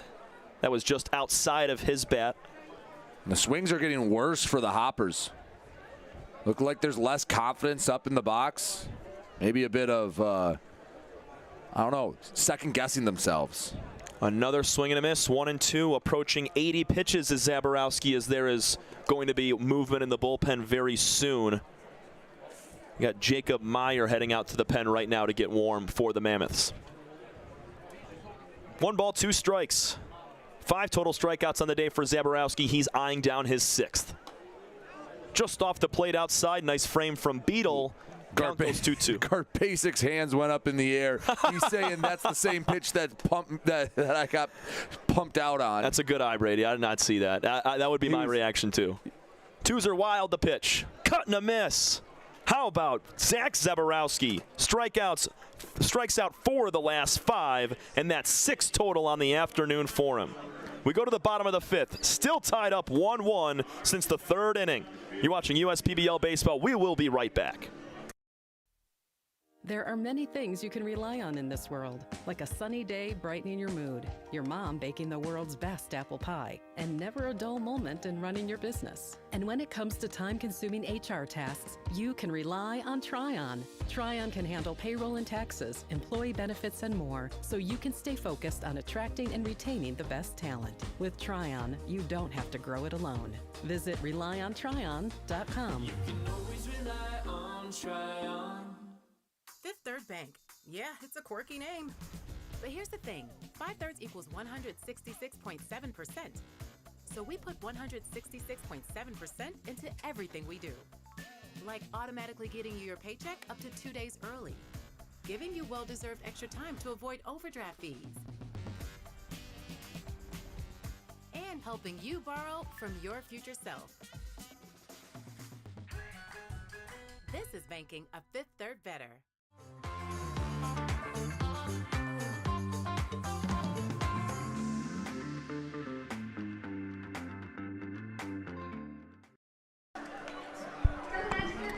Welcome back in, ladies and gentlemen, on the USPBL Network. It is a perfect day for baseball on a Sunday, Father's Day.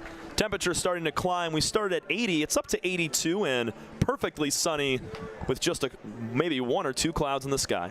Enjoying the weather, enjoying this ball game as both sides struck in the early innings. Now we're starting to creep towards the back half of the middle third, and well, maybe the offense is going to regret some of those missed opportunities from those first few innings. 9-1-2 hitters coming up for the Mammoths. They started that way in the 3rd with Cedeno, who ended up coming around to score, and that's what tied the ball game up and where we stand currently. Brady, I'm enjoying our 2 starters going a long distance in this game right now. Entering the 5th inning, there's sometimes we'll see on a Sunday our starter might go 2-3 innings, even if they're pitching well. Both of our head coaches between Kotke and Jelenkowski are letting the starters ride it out. Absolutely, and after you've played a couple games. Cedeno to right field. Not deep enough, coming over Schellenbarger. He's going to make the catch in the right center gap. 1 pitch, 1 out. Off the bat, I thought that one had a chance, but Cedeno just missed it. But on the Sundays, especially the USPBL, again, it's not a 26-man roster. For the teams, they'll have about 7 or 8 pitchers. So if you play 2 games in that time, you're probably down to 2 to 4 guys that can go. So getting length out of your starters is so important. And while Ryan Carolden, he's had to battle through a bit, but he's done a nice job getting it to a 1-1 game here in the bottom of the 5th. Hoppers expended their relievers back on Friday as well, so some of those guys might not be primed to throw today. We saw Don Goods and Caleb Rush for an inning or so. Might see them. But with so many guys going and that game kind of twirling out of control for Eastside, they want to see, as you said, how long Carolden can go.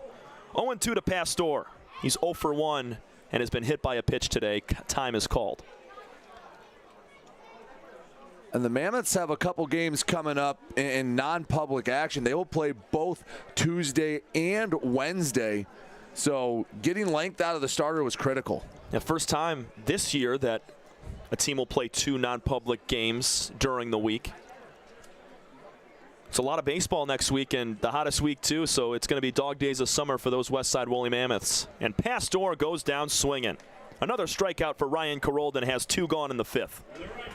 And Carolden, he's getting into the groove. You had a chance to get to him early, but he's settled in pretty well. Second time through the order, he gave up 3 hits, 1 being the double to Drew Fleming. But since that point, really has found his groove. That double play ball, I think, relaxed him a bit. Oh, yeah. Florentino looks at pitch 1. It's down and away. 6th strikeout for Carolden. There is some movement in the Hopper bullpen. But if he retires Florentino, I bet you see Ryan Carolden come out for the 6th. He's approaching close to 80 pitches, right around where Zaborowski is. Both of these guys are having extremely similar starts, both with 6 strikeouts, around the exact same pitch total right now. I think that's Delmas Russ out in the bullpen for Eastside getting warm. The 1-1 pitch to Florentino rides high and tight. 1 for 2 day for Francis. He tied the game back in the 3rd inning with a ground ball past Carolden into center field to score Cedeno. Tip into the glove, make it 2-2.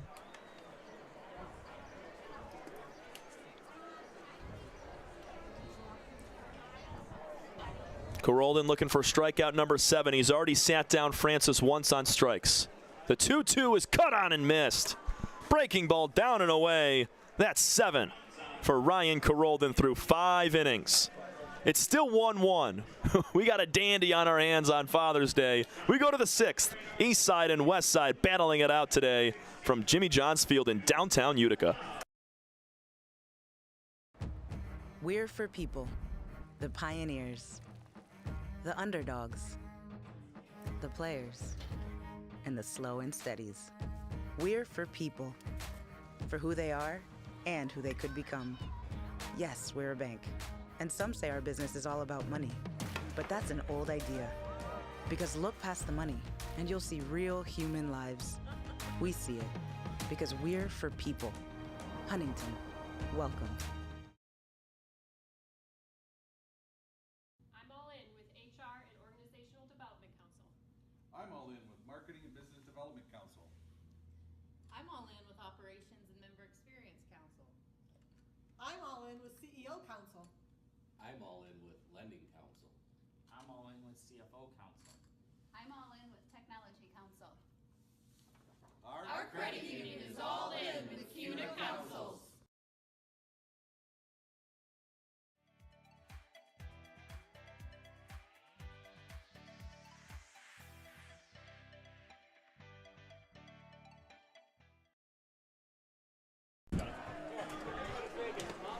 We've played 5 innings of baseball, and Jacob Meyer is our first reliever from either side. The crafty lefty's going to take the mound, taking over for Zach Zaborowski, who had an awesome 5-inning start. Zaborowski came out of the gates flying for the Westside Woolly Mammoths. He goes 5 innings, gives up just 3 hits, 2 of which were doubles, strikes out 6, walks 3, but 2 of those walks were back in inning number 1. Got the ground ball to get him out of that jam, and an overall very solid performance from Zach Zaborowski. That brings up Jacob Meyer for the Westside Woolly Mammoths, the southpaw coming in, and well, trying to change things up a bit. A 5.06 ERA and 10 2/3 inning of work. High strikeout guy, 12 Ks in those 10 2/3 innings, just 5 walks. The problem is he's been hit pretty hard. 10 hits allowed in those 10 innings. Batting average against of about just under 250. Two of the first three hitters that Meyer will face are lefties in Maru and then Ferguson batting third this inning. Meyer's going to throw a 2 to 3 pitch mix, four-seam fastball most of the time, and then will rely on the slider and changeup as the off-speed. Once in a blue moon, he'll throw a curveball. 1 run on 3 hits, no errors for Eastside at the dish. 1 run on 5 hits, no errors for Westside. They're in the field. First pitch from Meyer is way outside to Noah Maru. I know that one almost threw me off too, Tom. Meyer folds the glove while he grips the ball in his throwing hand, working third base side. 1-0 pitch to the lefty Maru. Line drive, left center field. This ball's tailing. It's going to split the gap. 1 hop off the wall.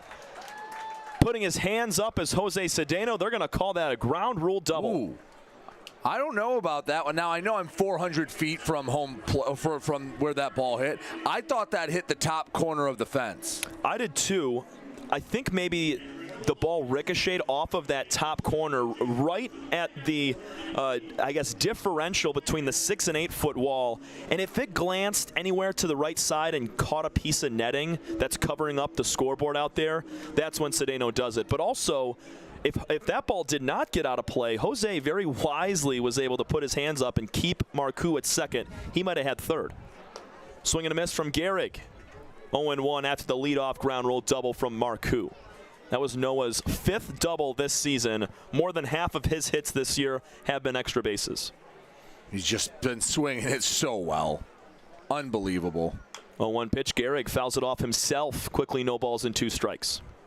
I like the response from Meyer to attack Gehrig. Is getting that leadoff double. Sometimes you could see pitchers get a little gun shy, maybe try to nibble around the zone. Came right after Gehrig. Matt 0 for 2 today. Grounded into a double play and struck out swinging. Takes a pitch inside. That was the slider from Meyer, down and in.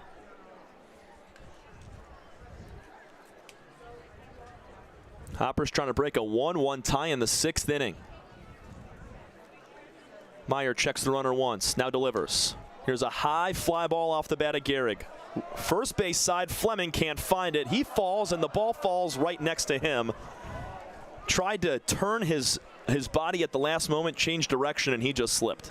Yeah, that's a long run, and he realized he overran it just a bit. Couldn't get those cleats dug into the grass, and, well, ends up taking a nice little nap on the foul territory over on the first base side. That ball did not miss him by much. It landed maybe 2 or 3 feet to his right. Good thing it didn't come down on him as he fell. He read the ball really well. He just, again, lost his feet from underneath him. Meyer's got a 1-2 count on Matt Gehrig. First in relief here for the Mammoths. The 1-2 is down and away.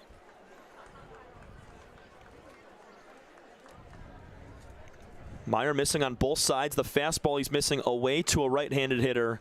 The slider is missing in at the feet of Gehrig. Here's the 2-2 with a runner in scoring position. Strike 3 called. Lower inner corner. And Gehrig is sat down on strikes for the 2nd time today. A nice bounce back from Meyer. That's a really well-placed pitch. Right at the knees. I think Gehrig was waiting for it to drop, never did. Came with the fastball. Ferguson is 1 for 2 today. Grounded out to first base his last time he singled and scored in the 2nd. Another lefty-lefty matchup. Maru won it with a double to start the inning.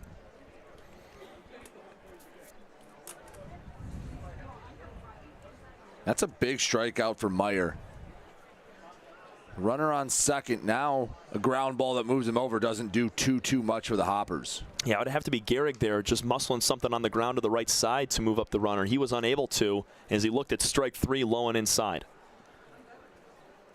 Ferguson, he's been the top RBI man this season. He comes up clutch in situations like this. The 2-0 pitch, other batter's box, keeping it in front is Beetle. We're going to push to a 3-0 count with 1 on and 1 out. And Brian Schellenbarger waits on deck. Remember, he smacked that double off the left field wall last time up.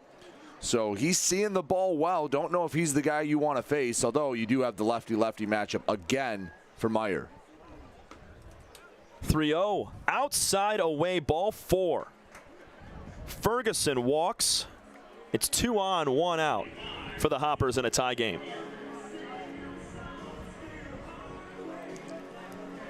Schellenbarger hitting .286 against lefties. He's 4 for 14 this season.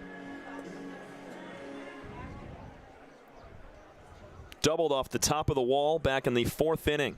Trying to replicate that and break this 1-1 tie that we've had since the 3rd.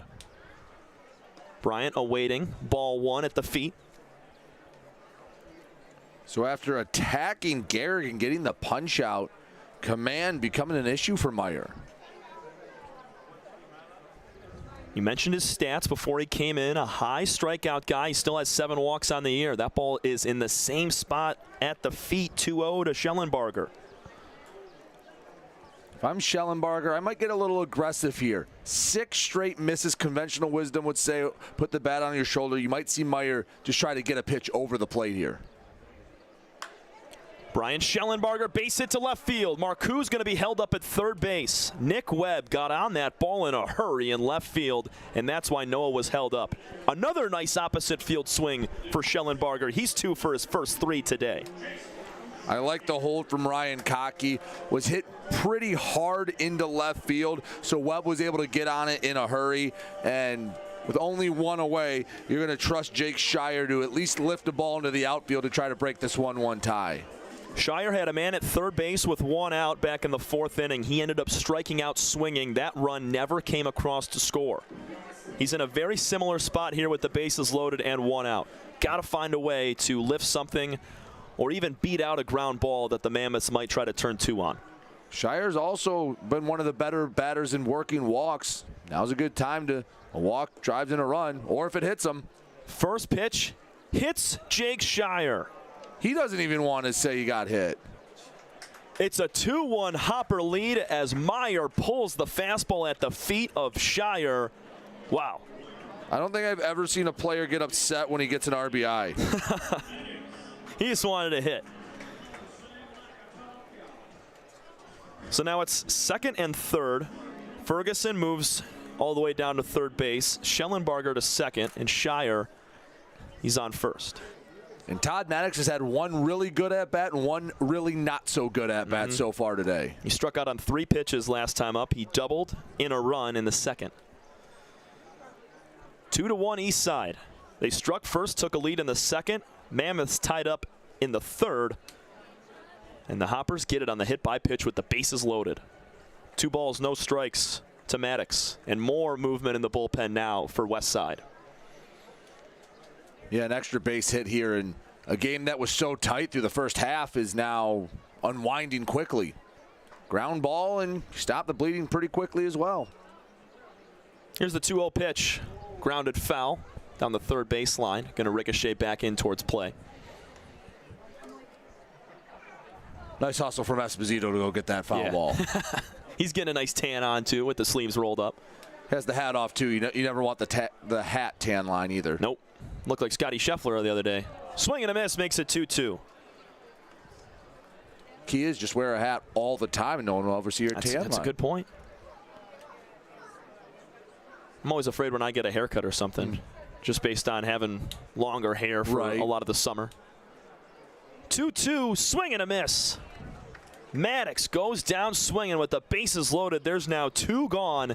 And both putouts today in this inning have been strikeouts for Jacob Meyer. I believe the kids call that one the sword. That was a nasty pitch to set Maddox down. It relies on Luke Stevenson here to extend the lead. He's 0 for 2 with a pair of swinging strikeouts.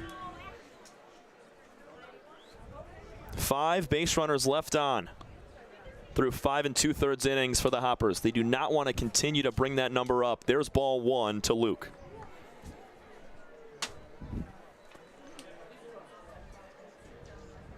Algonac native went to Xavier and then Elon. Love the old school no batting glove look from Luke. Only a few guys in the league are repping that. I think Malik Bolin of the Beavers, I think he's a no batting glove guy. Stevenson just gripping and ripping. 2-0 pitch he sees, swing and a miss. That ball a little bit high in the zone. He went upstairs to get it. He was trying to rip that one over the fence.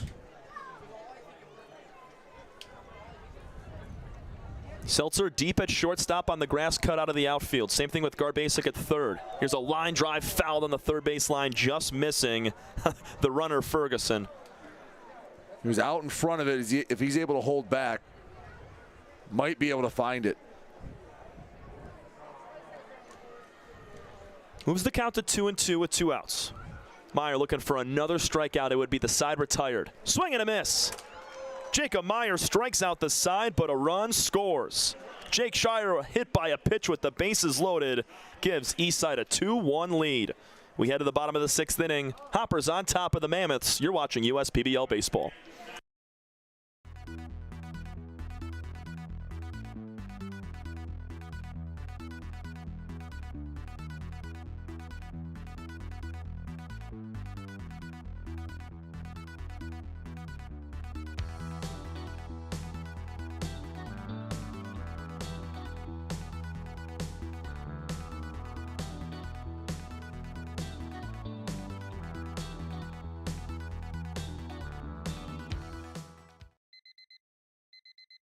Time doesn't heal all wounds. Hard work, perseverance. And we do. We're fighting cancer with proton therapy. And music therapy. We're turning back the clock on Parkinson's and outsmarting blood clots in seconds. Instead of days. Because this is her time. His time, your time. And it's time to show we can. Corewell Health.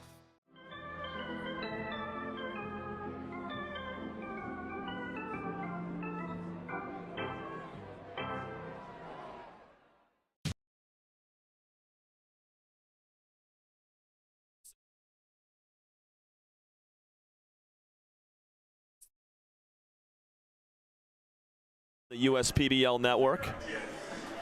Ryan Carolden's day is done after 5 frames, but my goodness, was it a good one. Ryan Carolden had a little bit of, had to get through some stuff in the middle of that outing, but overall, at the end of the day, giving his team a chance to win. In line for the win, 5 innings pitched, struck out 7, walked 1, hit a batter as well, scattered 5 hits, and again, the 1 run he gave up was really not his fault. It'll go down as an earned run, but a bloop single, and then the wild pitch moved him over, ground ball through, scored the only run he gave up, but a solid outing for the young man from Yale. And he was awesome, and that's going to bring Delmas Russ into the fold here. A guy that throws a 4-seam fastball and a slider evenly. He throws them just about the same, and it's a frisbee from Delmas Russ ranging from one side of the plate, from the east side to the west side. He's going to face the heart of this order coming up with Colby Seltzer to start. Once in a while, he'll mix in a changeup as well, just enough to keep you on your toes. But you'll see that maybe once an inning. A 1.69 ERA for Delmas so far this year. He's making his 6th relief appearance. 5 1/3 innings pitched for Delmas. He's got a 1-0 record on the season. Just 2 hits allowed in those 5 1/3 innings. 7 walks and 10 strikeouts with a 105 batting averaged against for Delmas. Pretty solid line for Delmas as he inherits the game with the lead. See how he handles coming in. His counterpart, Jacob Meyer, did a heck of a job. I mean, he did give up the 1 run, but really you feel like that inning was almost a win for the Mammoths after leaving the bases loaded. Definitely. That's now 8 left on base for Eastside through 6 innings of play. Slider for strike 1 lands on the outside corner, middle to Seltzer. He hit the ball deep to left field last time, nearly a home run. He had Ferguson catch it at the wall. Seltzer rips it foul, way foul, back towards the lot. You're making me nervous. That's not, and the parking lot's far enough back there where you feel like it should be safe. But now, as soon as I head down there after the game, I'm going to be nervous that there's going to be a big old dent in my car. Be insurance claim, man. Just take a full 360 look around the car and check it out. I'd rather not. Here's the 0-2. Swing and a miss. Breaking ball from Russ. And a 3-pitch strikeout to start the day in relief. It's a pretty good way to start your outing on a Sunday.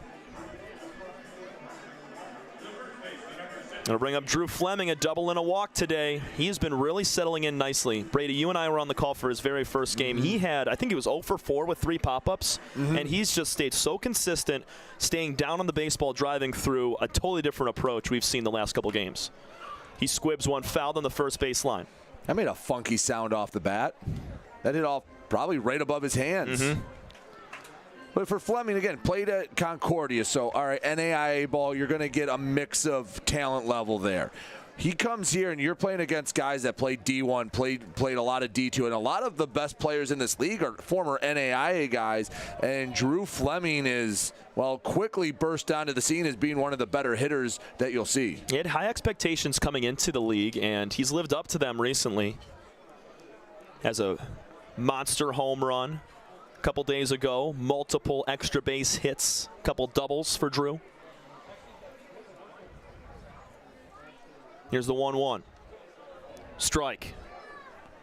Oh, 1-2 now. That's one Drew's going to want back. That one caught a lot of the plate.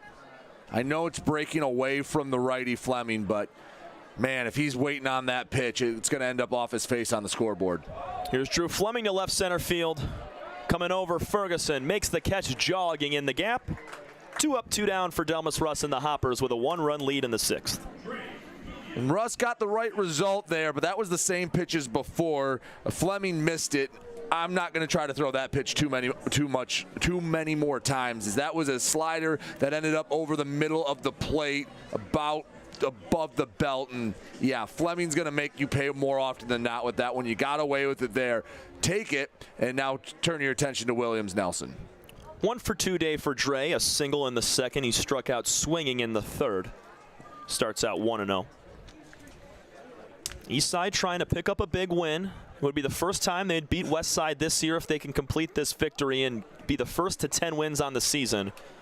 And Westside at 7-5 on the year. They do not want to fall back down into that 500 territory. I know with a loss they'd still be a game above, but they're playing with fire sitting right there. And the Unicorns, coming up with a couple of big wins yesterday, would move into 2nd. 2-0 pitch is a called strike.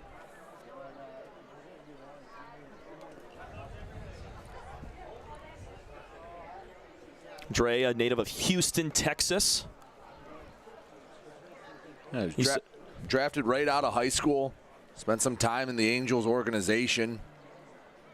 Now that he's here, I think he's one of the guys. We get a pitch clock violation. We did, because stepping off for Russ doesn't restart the timer. So I believe the count is now 2-1.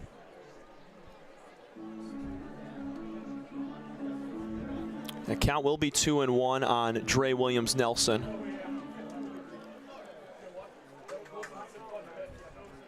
Russ delivers a slider just off the plate away, and he can't believe the call. And Russ is going to take a moment to compose himself. Now, according to what we have, that is, oh, they're going to intentionally walk him, or no? So the scoreboard yes, didn't. The scoreboard was okay. Yeah, it was 2-1 before the pitch, and then it became 3-1 on the clock violation. So that was ball 4. I thought the same thing for a moment, but Williams Nelson didn't go anywhere. Right. So I thought it would still be 3-1 there. That's why I was confused on the pitch clock violation, because the scoreboard should have immediately gone to 3-1.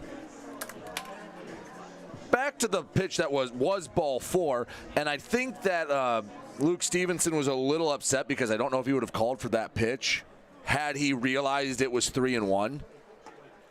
Same pitch from Russ that he left outside to Williams Nelson. It's now a strike to Beetle on the corner. That was maybe a hair more over the plate, but it had been called a strike more often than not. Williams Nelson vaults out to second base. He's there nearly standing up. He pop slides into second, but the throw was not close. That was 100% stolen on Delmas Russ. That wasn't a bad throw from Luke Stevenson. He just had no chance. No chance. Dre Williams Nelson, he did not stop moving his feet the whole way. Took his original lead and crept it into his secondary and was off to the races. That pitch misses down and outside, 2-1 to Beetle. He's 1 for 2 today, a sharp single pull side. His last time up in the 4th inning. Williams Nelson at second represents the tying run. We're in the bottom of the 6th inning. It's 2-1 Eastside. Breaking ball misses above the shoulders. 3-1 now to Zach. With an open base, you can maybe pitch a little more cautiously to Beetle. Nick Webb hasn't had a great day. 0 for 2 today with a couple of ground outs. Hasn't been hitting the ball well all year. 3-1 to Zach. Beetle is skied back to the screen. We're going to push to a full count. That's a good point, Brady, because even if you lose Beetle right here, the 7, 8, 9 hitters are combined 1 for 6 on the day. Bottom third of the order has not been hurting you. So maybe you can see if you get Beetle to chase here. Russ pulls out the slider. Doesn't get enough of the plate. That's ball 4 inside. Back-to-back walks for Delmas Russ and the Hoppers, making things interesting with a 1-run lead in the 6th. Now you have to attack Webb here. Yeah, Nick reached on a fielder's choice in the 2nd, stole a base, and then he grounded into a around-the-horn double play over to Todd Maddox. First pitch to him is grounded to second base. Martin gobbles, flips to first, and that's the inning. Delmas Russ walks a pair but works out of the jam and strands both. We head to the 7th. 2-1 lead for Eastside over the Westside Woolly Mammoths on Father's Day. You're watching USPBL Baseball.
Delving into the latter third of our ball game today, a 2-1 lead for the Eastside Diamond Hoppers. First place in the USPBL, taking on the second best team in the league, Westside, up by a run. Alongside Brady Beaton, I'm Tom Cavanaugh, and we have a new arm on the mound. Jacob Meyer is done. Aaron Evers will jump on the bump here. Second relief man, third total pitcher for Westside today. Yeah, Delmas Russ had to high wire act his way out of last inning, but I thought he did a really nice job getting out of the jam, leaving the bases loaded. Did give up the 1 run on the hit batter to Jake Shire, but he prevented it from getting out of hand, so he made the best of a bad situation, and now it's off to Evers to try and continue it. Very limited action, just 4 innings of work, 2.25 ERA. He struck out a guy an inning, batting average against him about 230. Still a little early to make a judgment call on Aaron Evers. He's a crafty pitcher. We've seen stat packages put together for him and high expectations for the righty as he's taken on the bottom half of this lineup here. Check that top half of this lineup with Blake Vandiver leading off for the 3rd time in this ball game.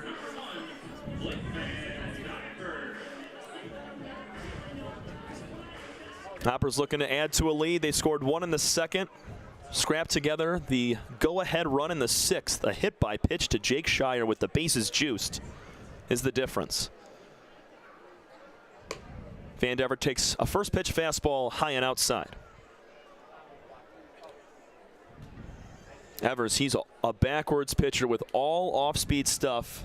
Only throws his fastball 5% of the time. Here's the 1-0. Riding high and away, 2-0, and it's back-to-back fastballs to start for Evers.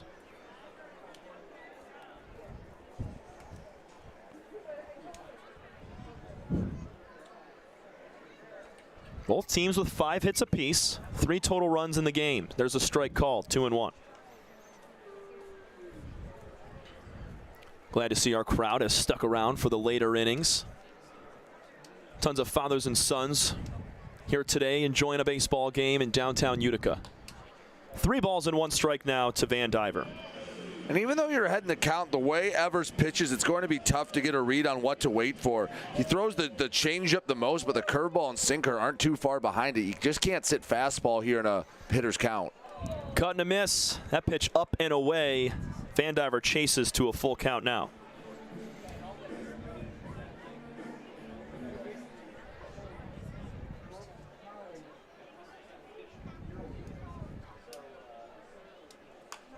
(3-2) shot foul right past head coach Kotke at third base. We're going to do it again.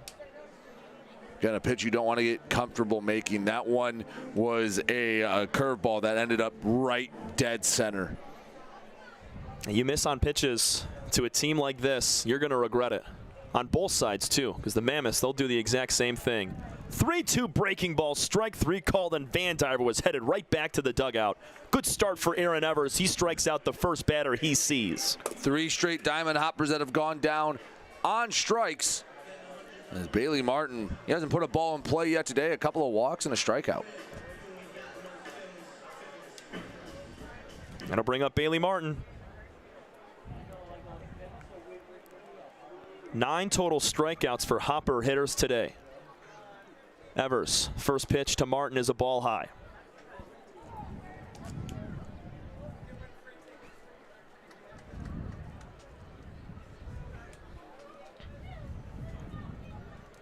Couple of taps with that front foot. Evers with a quick leg kick makes it 2 balls and no strikes. That was in the dirt low.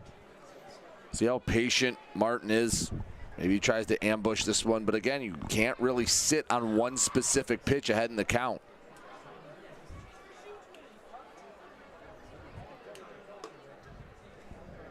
Yeah, Evers cannot battle back with that one. That's a borderline pitch on the upper outer corner. Does not get the call. 3-0 to Martin.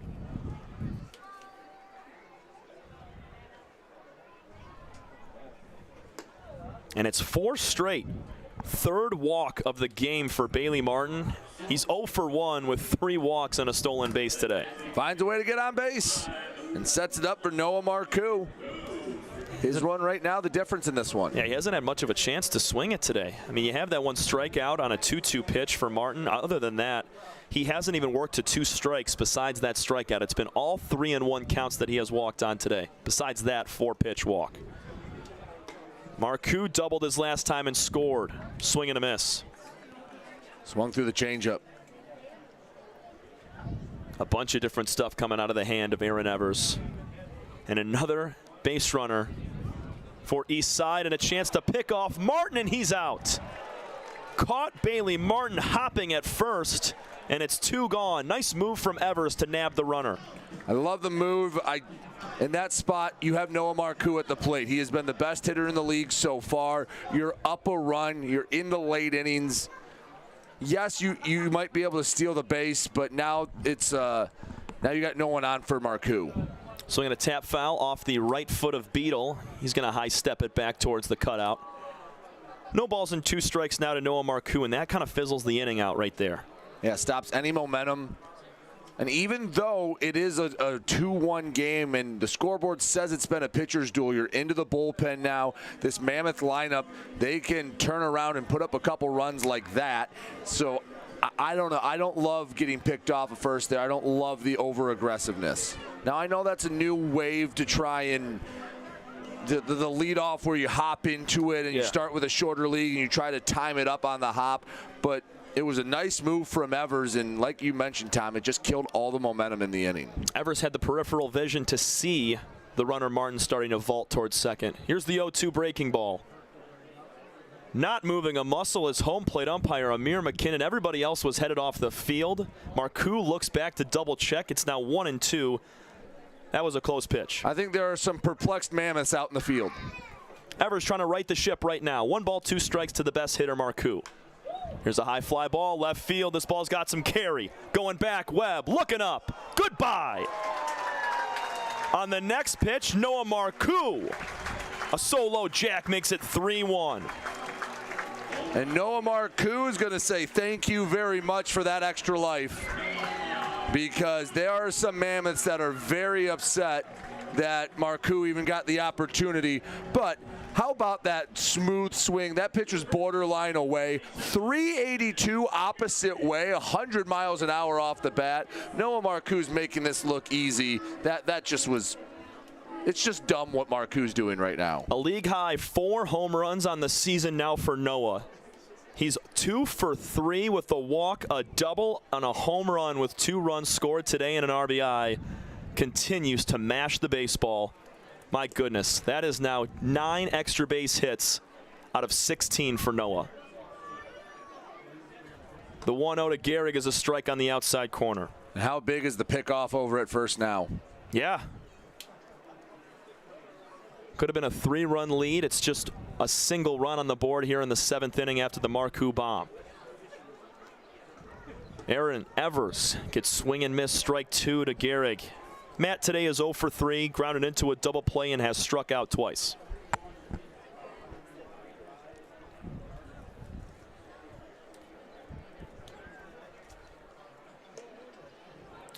Gehrig wanted to pull the trigger. He looks at strike 3, and that ends the inning. Aaron Evers gets out of the jam, but not before a home run from Noah Maru. Was going to be 2 runs. He picks off a man, did Evers, and Maru hits the 4th home run of this young season for himself. 3-1 lead for the Hoppers at the break. The Genesis Credit Union take me out to the ball game. We'll be back for the bottom half.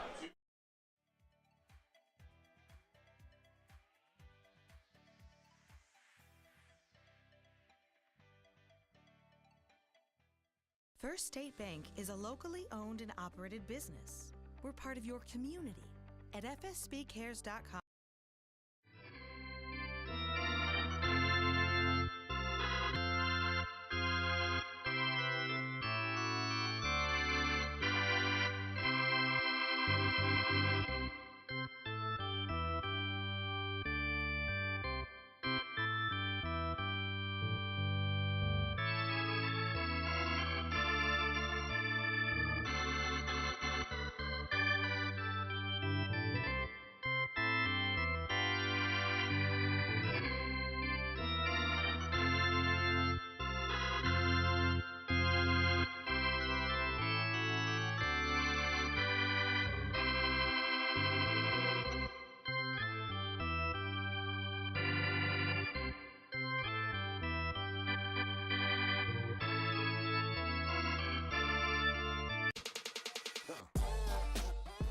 Check your checking. If your account doesn't get you pumped, amped, or geeked, make the switch to Genius Checking from Genesis Credit Union. It's just genius. After singing about peanuts and Cracker Jacks, we are back. Bottom of the 7th inning, Alex Garbasic, Jose Cedeno, and Nick Pastor to face Delmas Russ.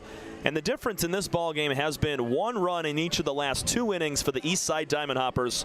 Westside's got to find a way to score some runs here late. Netman starts with getting the leadoff man aboard, something they haven't done since back in the 4th inning. That they had success doing against Carolden, but ever since that double play ball from Webb, haven't found a base hit, just a couple of walks for the Mammoths. The bats have gone a bit cold. Russ walked 2 last inning, was able to work out of the jam. He had a strikeout in that frame as well. Garbasic 0 for 2 with a strikeout looking and a ground out to third base. First pitch that Russ throws inside as Garbasic Brandon inches out of the way.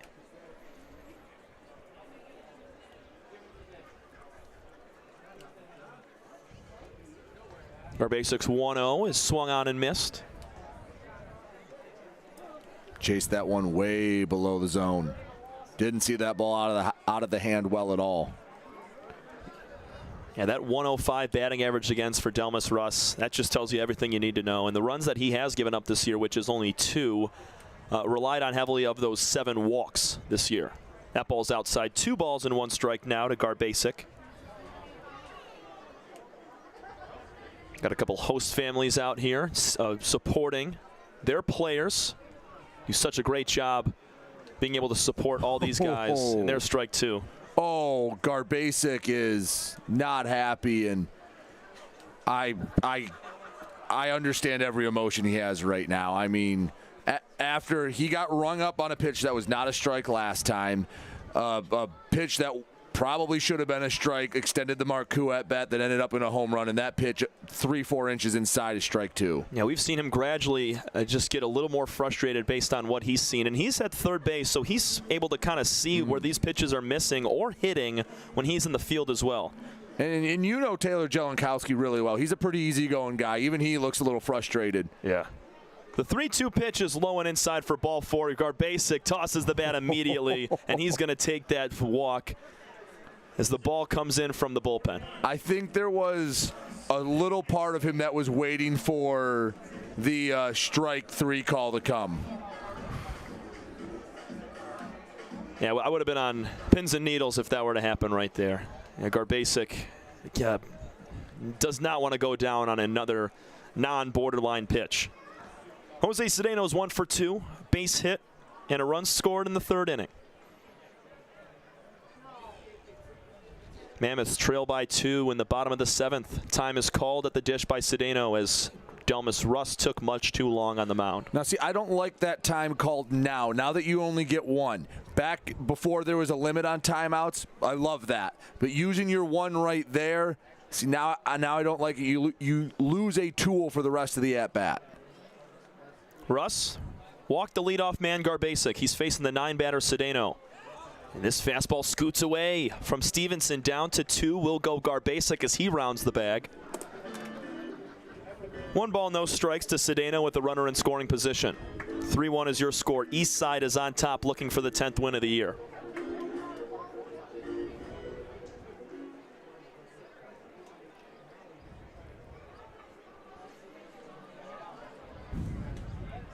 Cedeno fairly wide stance, holds the bat in close. Big slider for strike 1. Wraps back in on the outside. And Cedeno didn't like that call. I think the Mammoths are just overall frustrated today. That was as open of a conversation with an umpire as you'll see. Jose taps it off his foot in the box, 1-2.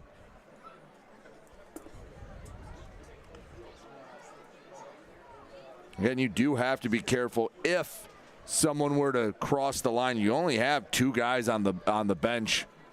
So playing musical chairs position-wise could be tough. 2 balls and 2 strikes as that pitch does not come close. Talked about Cedeno in the pregame. He has been red hot. 6 hits in his last 2 games. He had a 4-for-5 day back on Thursday. Trying to bring his team within a run. 1 swing could do it. The wind's blowing out right now. Jose takes the slider and pulls it foul. I can't believe he made contact with that ball. It was like a parlor trick. Yeah, it was almost would have hit his back left knee in that box, and he was able to turn around and get a little piece. Here's the 2-2. High pop-up. Left side could be playable for Maddox. He comes out, can't make the catch as it just falls a few feet ahead of him.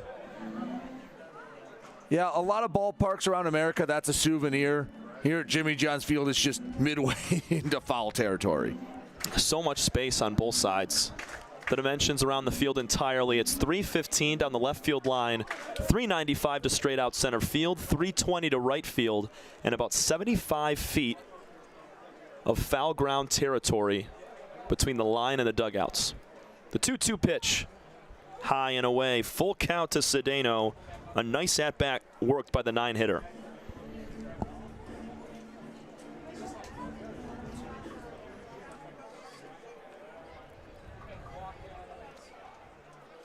Russ takes a look down at second at Garbasic. Another flare foul ball off the bat of Cedeno to stay alive. That hit off basically the knuckles of Cedeno. That was so far up the handle. Still alive. Garbasic walked to lead off the inning. Took second on a wild pitch. Here's the full count one more time. Line foul again. Why not do it again? Russ has to be wondering what the heck he has to throw to get a swing and a miss here.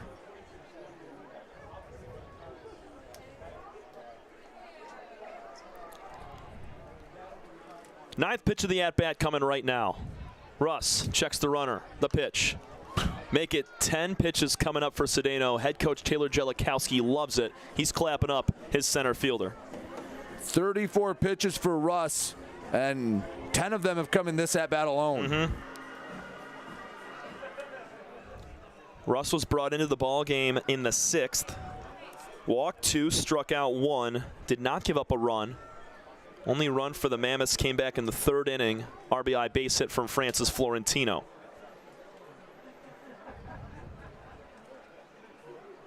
Nobody out, runner at second base in the bottom of the 7th. 3-1 Eastside. Cedeno, high fly ball to center field. Not deep. Coming over Schellenbarger in the gap. He makes the catch. Garbasic's going to bluff the tag.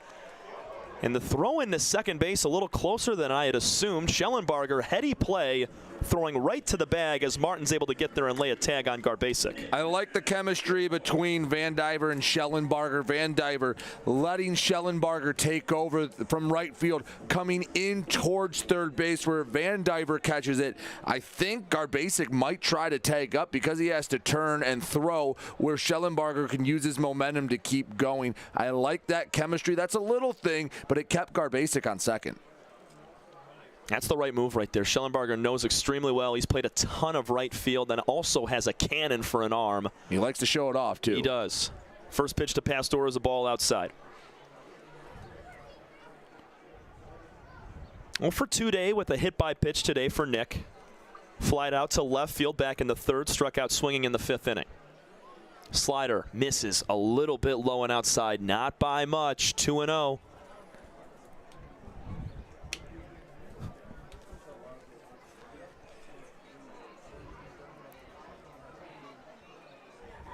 Pastor, just 1 homer. That's his only extra base hit this season. He's got 9 total as he taps this ball foul. He was ready to go on 2-0 there. That's a healthy hack. He was swinging at just about anything there. Russ got to work out of yet another jam. He put himself in that situation in the 6th with a pair of walks. Dre Williams-Nelson was able to steal a base. And even with 1 out, a ground ball to the right side from Pastor will get the job done and move Garbasic up with Florentino on deck. One of, if not the best hitter on this team. 2-1 line drive, left field, fading, fair ball into the corner. Garbasic's going to come in and score easily. Nick Pastor with a stand-up double to bring it to a 3-2 game. Placed it perfectly down the left field line, threw the bat at it, was able to poke it over the third baseman Maddox's head, and it careens into the corner, and that's an RBI double. We got a 1-run game. Mentioned Pastor, just 1 extra base hit. It was a homer, make it 2 extra base hits. That's his first double of the year. And Nick picks up yet another RBI. That's 7, tying Seltzer and Sharkus on the year. A little more interesting now. The Maru homer is the difference, as it's 3-2 Florentino at the plate. First pitch to Francis is a strike in and out of the glove of Stevenson. He keeps it close. 2 plays to remember as this game, we get to the final innings, that the Bailey Martin jumping catch at second on a pickoff throw that saved a run, and the pickoff over at first right before the Maru home run. Decent lead at second for Pastor. Florentino lines one to left field. Hooking. Foul. Ooh. Home plate umpire Amir McKinnon called that foul. That was a laser beam line drive. Would have gotten out of here in a hurry. 99 miles per hour off the bat. Just a bit out in front of it for Florentino. Francis down on the count 0-2. Fairly open stance, rests the bat on the right shoulder with the neon gloves and throwing arm sleeve. Ball misses outside from Russ, 1-2. Now Florentino definitely has more accessories than most in this league. He has green chain as well. It's dancing from up here.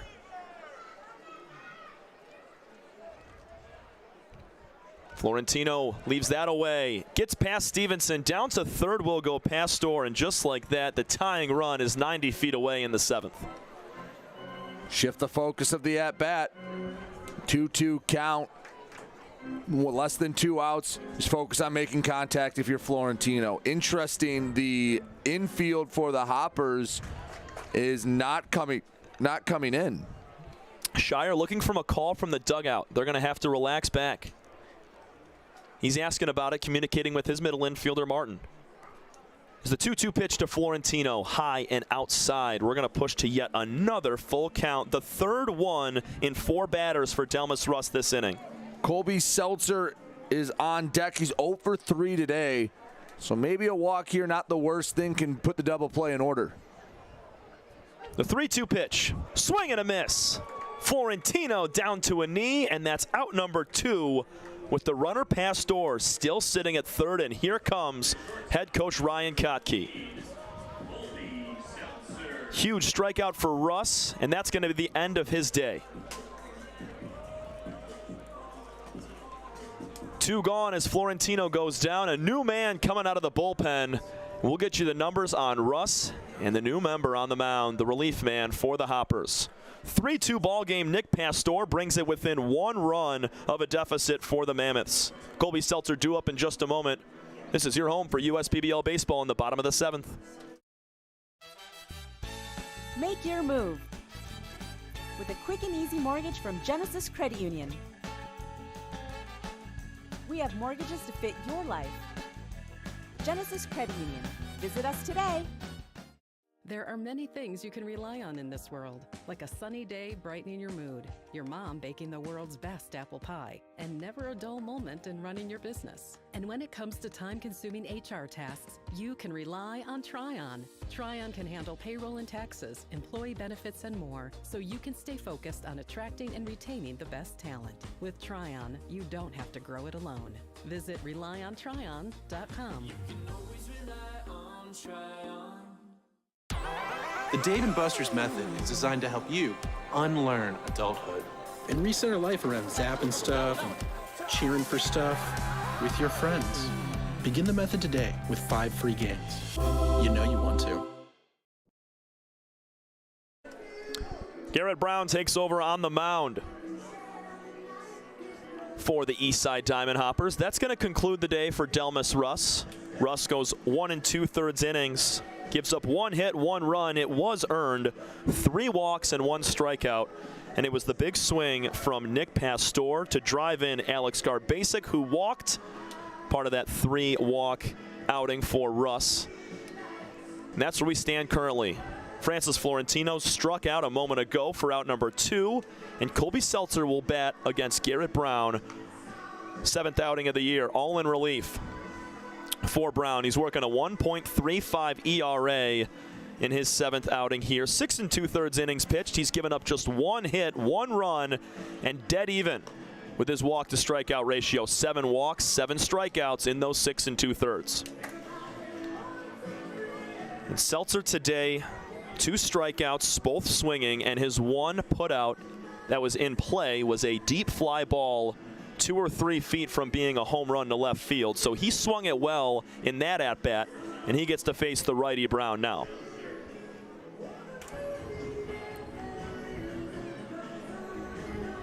Nice job by Russ, though, to get that strikeout on Florentino. Makes Brown's job a heck of a lot easier coming in relief. Brown will feature a 4-seam fastball, a slider, and a curveball. First pitch he throws is in the dirt, blocked up by Stevenson. 1-0.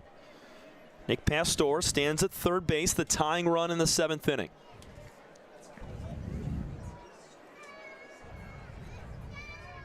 Oh, awesome. 1-0 to Seltzer is a called strike on the lower outer third. Seltzer's got 2 homers on the year so far, 3 total extra base hits, 7 RBIs. Another clutch 2-out hit from the Mammoths will tie this thing. Sweeping slider catches the outside corner for strike 2. And the delivery of Brown, it's a bit odd. It almost looks like he's short-arming it. Want to give a huge shout-out to our director, David Forrest. He's in the crowd today enjoying the ball game. He was on yesterday with our group. He's focused. Yeah. He is intently watching this one. David's the best. We got to do the pregame show together and talk all about the All-American Girls Professional Baseball League. He helped me out with the interview I had to do with Mary Moore, and he directed an incredible game yesterday. A big shout-out to David Forrest. He's in the crowd watching this afternoon. Here's the 2-2 pitch to Seltzer. It's outside. Full count. This is the 4th full count for a Mammoths batter, but the first one for Garrett Brown here in his very first batter scene. Yeah, I guess walk here doesn't hurt you too bad. Drew Fleming on deck, though. Not the one you want to see in this spot. Ball 4, down and away. The off-speed from Brown cannot connect. Runners on the corners with 2 outs for Fleming.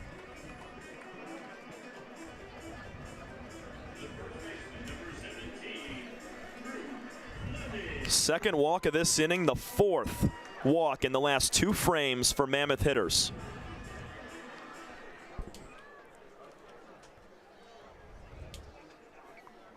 Fleming is 1 for 2 with a walk. He doubled back in the 3rd.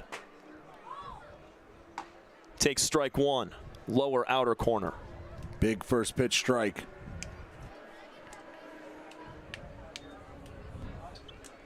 Small lead for Seltzer at first. He understands that he's the go-ahead run, but the tying run at 3rd, the most important. Hopping off the bag is Seltzer. 1-0 pitch, swung on and missed. 0-2 to Fleming. A little early with the trigger for Fleming. Now 0-2. If you're Brown, you can come with just about anything you want here. Garrett Brown tasked with just the final out here in the 7th inning. Seltzer going to take off. Turning around is Brown. Did he step off? Now, Seltzer is down to 2 safely. Now that is a legal move because you can make a move to any base where there is an imminent play. Him taking off to second means there's an imminent play at second. So that move that just because no one's on second, that is still a legal move. 1 ball, 2 strikes. The count moves to Fleming. Seltzer read him like a book, and now he's also in scoring position. It's just something you almost never see. Colby's fast out there, but he just got the jump off. Brown was paying no attention to the runner on first. The 1-2 pitch to Drew is a slider down and outside. 2-2. Laying off at the last second was Fleming. Get the punch out here. Just get an out any way you can. Renders that moot, but base hit, and all of a sudden the Mammoths could have their first lead of the game. Fleming's lifted his last 2 balls out to left field. 1 was an out, 1 was a double. Another full count. Alex Garbasic went 3-2. Cedeno, a full count. Francis Florentino struck out on 3-2. Seltzer went to a 3-2 and walked. And Fleming, the same thing, 3-2, 2 outs. Brown delivers on the full count. Swing and a miss. Challenge fastball gets Fleming swinging for out number 3. 2 runners stranded for the Mammoths in scoring position. They still trail by 1. Nick Pastor with an RBI double to draw it to a 3-2 game. We head to the 8th inning on Father's Day. This is your home for USPBL baseball.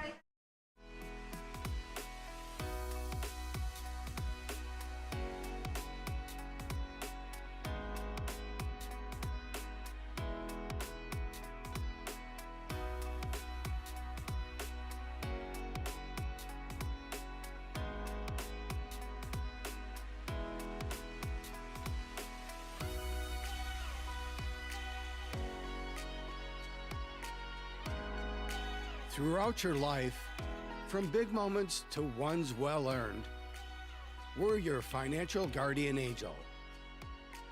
Alliance Catholic Credit Union.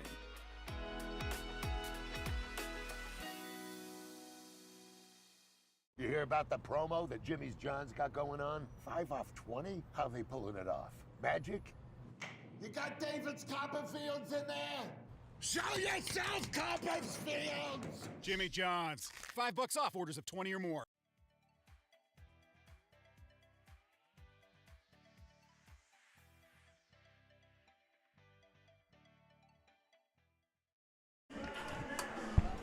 Eighth inning of action here from the USPBL Network alongside Brady Beaton. I'm Tom Cavanaugh. We have a full slate of baseball next week. Starting on June 20th, it's a Thursday matchup at 7:05 between Utica and Westside. Friday, same time, 7:05 for a single game between these same 2 teams, Westside and Eastside. A doubleheader on Saturday the 22nd. Come out to the ballpark at 5:30 p.m. for the first game between Birmingham Bloomfield and Utica. And then on Sunday the 23rd, a 1:05 start. And this same matchup, Eastside versus Westside. These guys are squaring off a ton next week. 2 games. They'll play 4 games against each other in the last couple of weeks of the season. Ben Ferguson, he leads off for the 3rd time today, facing Aaron Evers, who's out for another inning of action. Line drive, right field. Florentino back, now coming in, makes the catch, ranging to his left. 1 pitch, 1 loud out for Ferguson. One of the biggest cracks of the bat we've heard all day, but Florentino played that well. Had a nice route to it, brought it in for, like you said, a loud out number 1.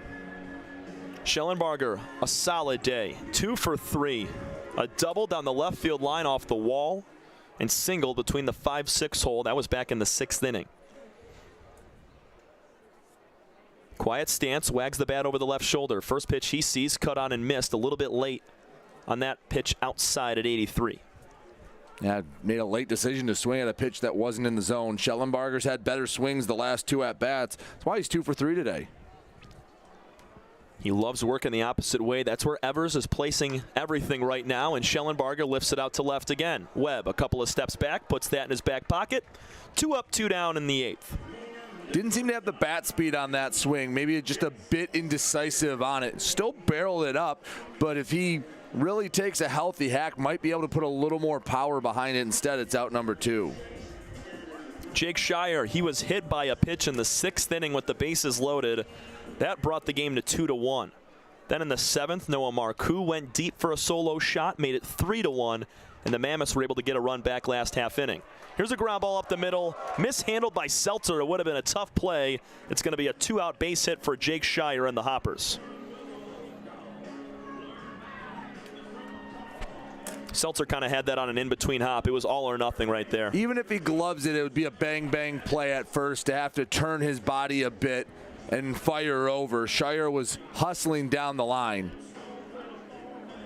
Another RBI man today for the Hoppers. Todd Maddox got things started back in the 2nd inning, an RBI double to make it 1-0 Hoppers. Last couple of at-bats have left something to be desired from Maddox, but I like that first swing. That's the best swing we've had since that double back in the 2nd.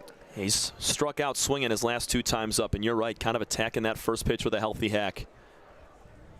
Evers at 93 with that upstairs fastball. Quick pick over to first. Back in safely is Shire. Not the biggest lead over there. And you don't want to replicate what happened last inning, considering Maru went deep. Would have been a 2-run shot. Bailey Martin was picked off. Instead, it was a solo homer for Maru. And that, could always be the difference. We have a couple innings left. This ball squirts away from Beadle. Shire doesn't have to worry about getting picked off of first now as he goes down to 2nd.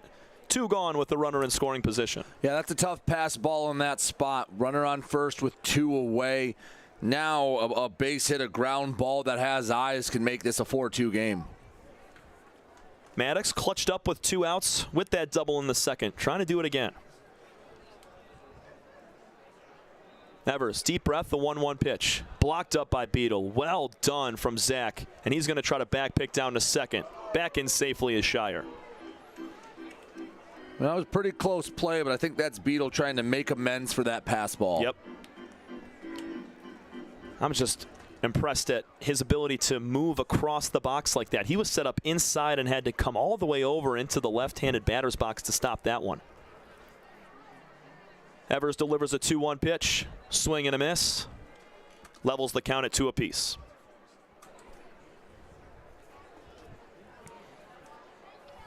A 3-2 Hopper lead in the 8th inning. They have not fallen down in this game. They've either been tied or had the lead. 2s are wild once again. Evers delivers. Big swing and a miss at a ball diving inside at the feet of Todd Maddox.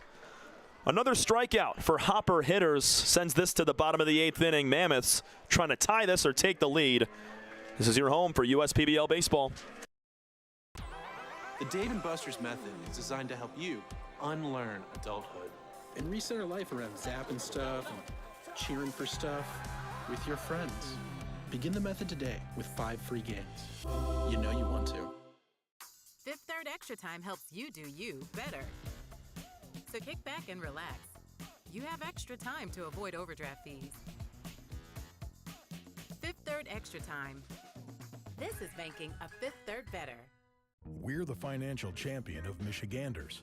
Whether you're a goal-getter or dream chaser, an empty nester, or up-and-comer, anyone in Michigan can bank with us. Michigan Schools and Government Credit Union.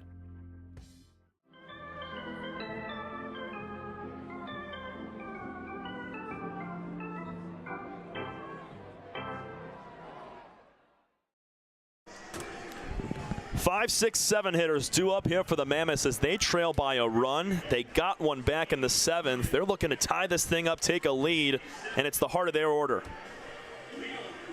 Facing Garrett Brown, who's back out for another inning. He was tasked with the final out in the 7th, got a big strikeout to Fleming, and trying to be the stopper here late. Yeah, Dre Williams Nelson is a guy I like leading off in this scenario. He's reached base 2 or 3 times, can just set it up because now that you're in the late innings, every base runner makes you just tense up a little bit more, knowing that, hey, a pass ball can put him in the scoring position, a gap shot can score a run. If Dre Williams Nelson can find his way on, I like the Mammoths' chances this half inning. He's already stolen a base today. He's 1 for 2 with a walk. As Garrett Brown getting ready with a few warm-up pitches. 9 left on base today for Westside. That is a high number for their standards. A lot of times they're driving in a good half, maybe more, of those 9 runners on base that have been left. Today is Father's Day at the ballpark, presented by the Detroit News. I want to thank all the sons and daughters out here supporting their fathers. I want to give a big shout out to my dad, Tom Cavanaugh. There is not a game that I call that he is not listening. Always sends me a text message every single game right after the final out, congratulating me. So I want to give him a huge shout out for all the support over the years. First pitch to Dre Williams Nelson is a breaking ball outside and low. I don't know if my dad's still listening, but I know Big Raj was earlier in the day. I think he's getting ready, enjoying. Might be taking a mid-Sunday nap. Oh, yeah. Always good for those. Swing and a miss makes it 1-1 to Williams Nelson. That's something I start doing more. It's just middle of the day naps on the weekends. But I guess our weekends are pretty packed, so we don't have much time. Our weekends are usually Tuesday, Wednesday. Yep. Down and away, 2 balls and 1 strike. Now in a 1-run ball game. It's really weird, just trying to hang out with friends from time to time. They're all working Monday through Friday, so I'm in a completely different schedule. Brown through the windup, 2-1 pitch, flared foul back towards the concourse, 2-2 to the leadoff man Nelson here in the 8th. Yeah, there's not too many people that are free Tuesday at 1 o'clock. Nope. Hey, we can hit the boat sometime. Yeah, that's about it. So you're hoping on holidays that they fall in the middle of the week. Wind starting to blow out towards left center field, resuming the same wind we had in the opening innings. Full count. Another one for Hopper pitching. And Williams Nelson's already walked once today. He grinded through an at-bat. That was his last time up. He also has struck out on a full count as well. Another foul pop-up. Out of play. There's a lot of oohs and ahs. I don't know what that ended up hitting. Don't know if it caught a car on the first base side. Crowd had a pretty big reaction. Williams Nelson ground ball to shortstop. Shire cleanly fields, throws to first. 1 gone in the 8th inning. It's a big first out. Battling in a full count. Keep the leadoff man off and keep the tying run off the base paths. Something we haven't seen a ton of today. Knock on wood for both sides, but the defense has been very solid. Besides the one misplay between Shire and Ferguson in left field, it's been pretty clean baseball. I know Fleming threw a ball into left field one time that allowed another runner to come over to third, did not score, but we haven't seen too many errors or mental mistakes either that have led to run scoring. No, it's been pretty solid in the field. Maybe a pass ball or two that each catcher would like to have back, but overall fairly solid in the field. Beetle flares this to the screen, 1-1 with 1 out in the 8th. Mammoths trail by a run. They've been trailing nearly all game. They tied things up in the third. Francis Florentino with a base hit to make it 1-1, and then since then it was 2 straight from Eastside to make it 3-1. Beetle, foul ball right side near the bullpen on the Hopper end.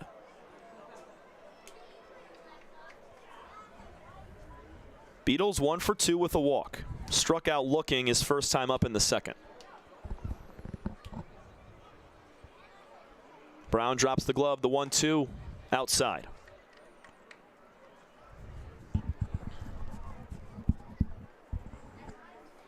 So before Brown, it was Delmas Russ who went an inning and 2/3. Ryan Carolden, 5 impressive innings with 7 strikeouts. And what do you know, Brady? Another full count.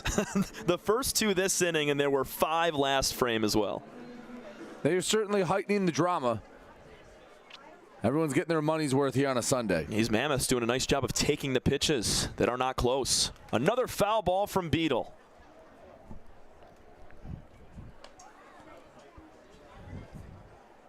This is what, batter number 3 for Brown, and this is pitch 26 coming up. Incredible. Well, like what? Here's the 3-2 again. Swing and a miss. Nasty breaking ball from Garrett Brown gets Beetle waving. 2 gone. Now, Brown has eventually gotten the result every single time he's looking for, but 9 pitches per batter? That's some guys will go a few innings and not go 9 pitches an inning. And you got to tip your cap to Brown, too, because in situations like this where Fleming, Williams, Nelson, Beetle, all these guys are working 3-2 counts, 8, 9, 10 pitch at-bats. As a pitcher, there's a high percentage chance that you kind of cannot throw a strike every time, and you end up walking these guys. He's continuing to throw challenge pitches in the zone and has a couple clutch strikeouts. Nick Webb pops one up third base side. Maddox giving chase. He's going to run out of room. 1 ball, 1 strike to the 0 for 3 Nick Webb. Reached his first time on a fielder's choice and swiped a bag in the second. Mammoths down to their final 4 outs of the ball game. They are the home team, so they'll bat in the bottom half of the 9th inning if they are still trailing. 1-1 from Brown on the way. Another high pop-up third base side foul. Maddox might have a chance at this one. He will run nearly into the fence, and that just crawls over into foul ground. Getting his sprints in. Yeah. It's a long way to run 2 pitches in a row. That is not a short jog whatsoever, short sprint at all. Another arm getting warm or just finishing being warm in the bullpen for Westside, likely to come out into the 9th. 1 ball, 2 strikes with 2 outs to Nick Webb. Alex Garbasic waits on deck. Here's the 1-2 from Brown. Nice snag from Stevenson, moves the count to 2-2. That was down and away. If history tells us anything, this pitch will not be in the zone, and we'll get another full count. Mind reader. 3-2. It is written in stone.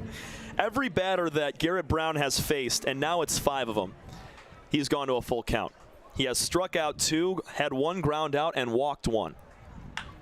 Nick Webb, right field. This ball's tanked. Going back, Schellenbarger. It's off the wall. Into second goes Webb. He's going to stop there. He was a few feet from tying this ball game. I don't know how that ball didn't get over the fence. Off the crack of the bat, it felt like it was going to be a no-doubter. I don't know if the crosswind maybe knocked it down a bit. It's 100 miles an hour off the bat. And, well, Garrett Brown catches a little bit of a break because instead of it being a tie game, he just has to deal with the runner on second. What a swing from Nick Webb. His first hit of the ball game. First time he's elevated a ball, too. Second double of the year, and he's the tying run with Garbasic at the plate. He checks his swing. They say he went around, strike 1. That ball just catches the lower outside corner to Alex. Webb likely to score on a base hit. Outfield deep all the way around. Schellenbarger with the best arm out in right field. Garbasic lifts one out to right. This is an in-between spot right here. Schellenberger coming in, diving and not making the play was Bailey Martin, scoring his Webb, and we're tied at 3. What an effort from Bailey Martin. Could not get there, and the ball bounces between all 3 Hopper defenders. Yeah, couldn't have tossed that ball out in right field any better. The fact that Bailey Martin even had a shot at that is a testament to the effort he had on that play.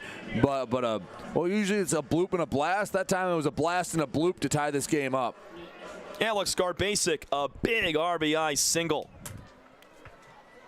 RBI number 2 on the year for Alex. Makes it 3-3 in the 8th. He's going to take off for second base. Stevenson with a throw down. The tag from Shire is no good. Safe at 2 is Garbasic. That was a heck of a throw from Stevenson.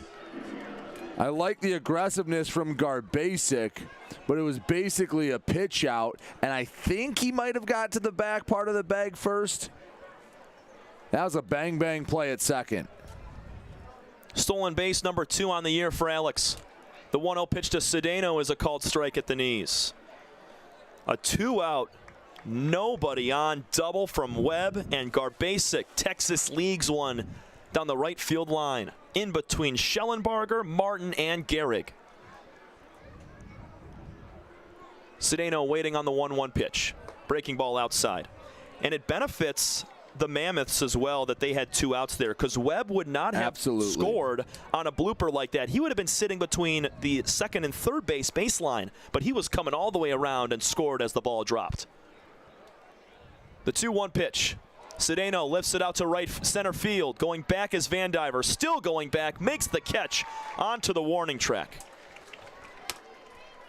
RBI base hit from Alex Garbasic ties the game at 3. 2 runs in the last 2 innings for Westside, and they've come back in this one. We go to the 9th, all tied up at 3 apiece. You're watching USPBL baseball. We build roads, bridges, wind farms and pipelines, schools to skyscrapers. Our members create monuments. We operate.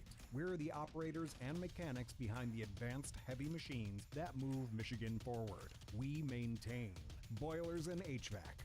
Our members run the complex heating and cooling systems that we all depend on.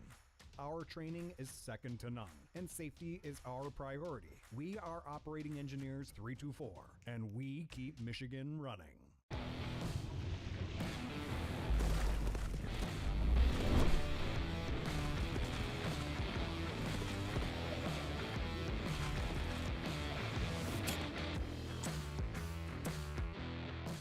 Slide into a new home. Work with a local mortgage pro who works for you. Get a cheaper, faster, easier home loan. Find a mortgage broker near you today at findamortgagebroker.com.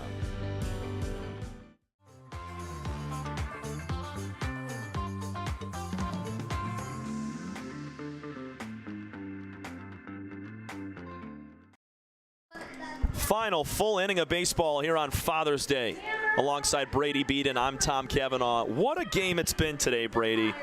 Back and forth all day long. We don't have a ton of runs scored, but the runs that have been scored have been big ones.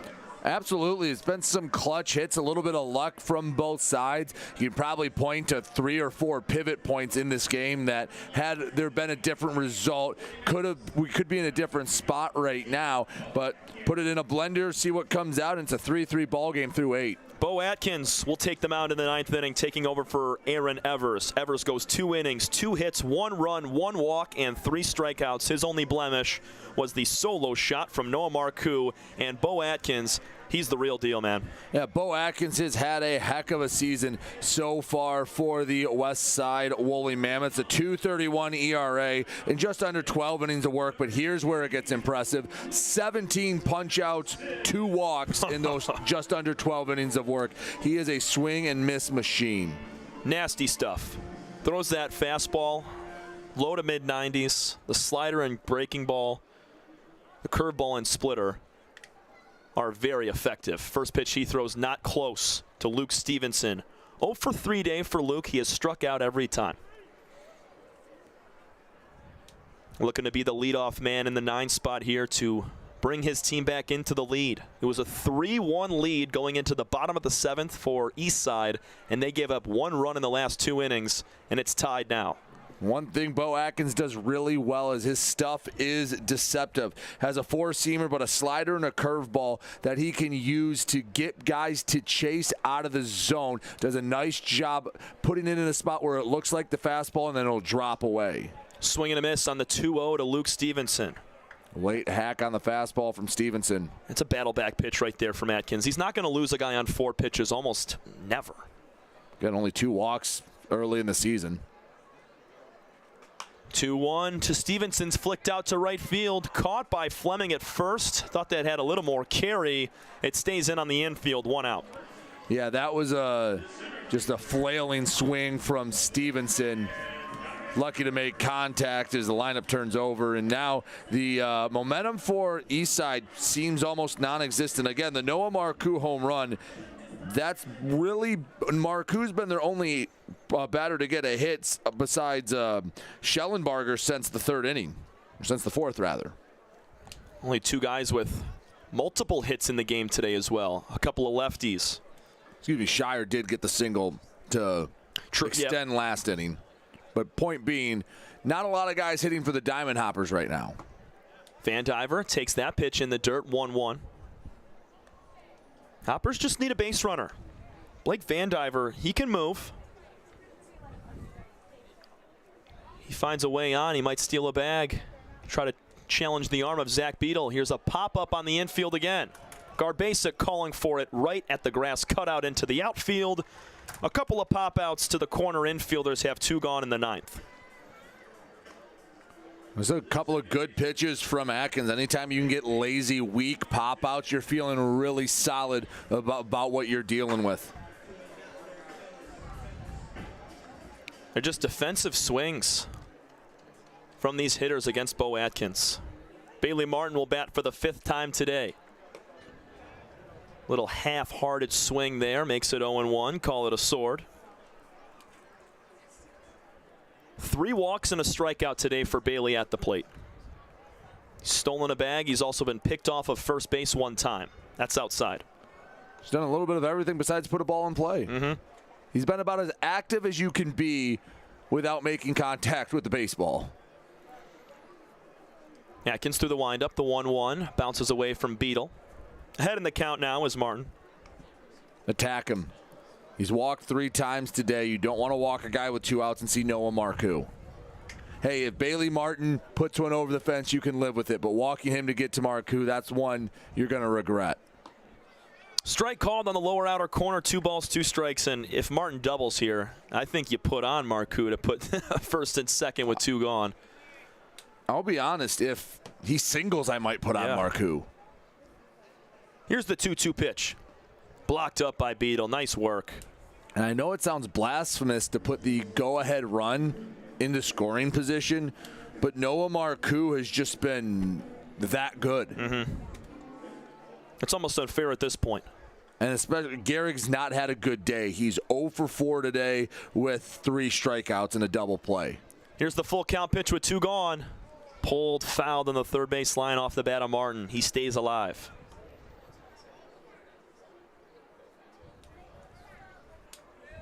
Hoppers took a 1-0 lead in the 2nd. Mammoths tied it up 1-1 in the 3rd. Runs in the 6th and 7th made it 3-1 Eastside. Runs in the 7th and 8th made it 3-3. Swing and a miss on the full count to Martin ends the frame. A couple of pop-outs and a swinging strikeout for Bo Atkins sends this to the bottom of the 9th in a tie 3-3 game on Father's Day. We'll be back in just a moment for the bottom half. This is your home for USPBL baseball. We're for people. The pioneers, the underdogs, the players, and the slow and steadies. We're for people, for who they are and who they could become. Yes, we're a bank, and some say our business is all about money, but that's an old idea. Because look past the money, and you'll see real human lives. We see it, because we're for people. Huntington, welcome. Time doesn't heal all wounds. Hard work, perseverance. And we do. We're fighting cancer with proton therapy. And music therapy. We're turning back the clock on Parkinson's and outsmarting blood clots in seconds. Instead of days. Because this is her time. His time, your time. And it's time to show we can. Corewell Health.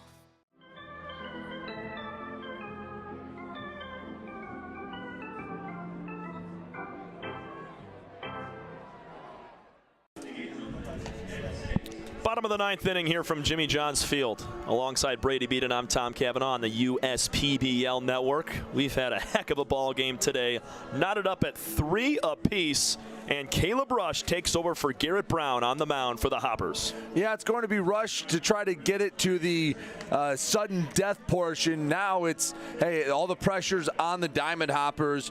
Even if the Mammoths go out 1, 2, 3, they know they're going to have a chance in the sudden death portion. But Caleb Rush, so far this year, 8 2/3 innings. He's got an ERA just above 5, and big reason for that, 9 walks in under 9 innings of work. Yeah, Rush had 3 walks late in an outing against the Mammoths back on Friday.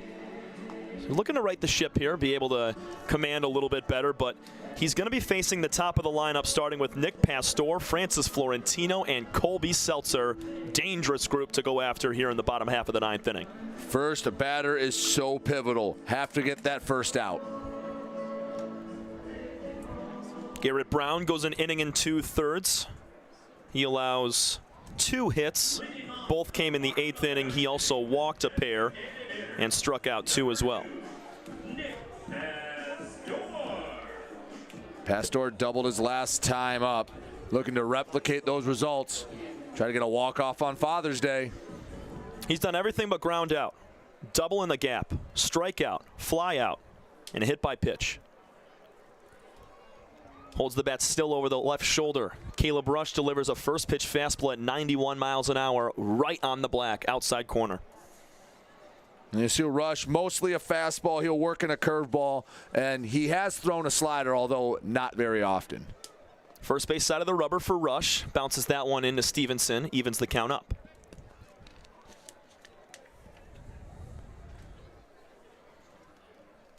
One hit for both Pastor and Florentino. 0 for day for Seltzer, who's in the hole. Swing and a miss makes it 1-2. That's a pitcher's pitch right on the outside corner, a little bit late as Pastor.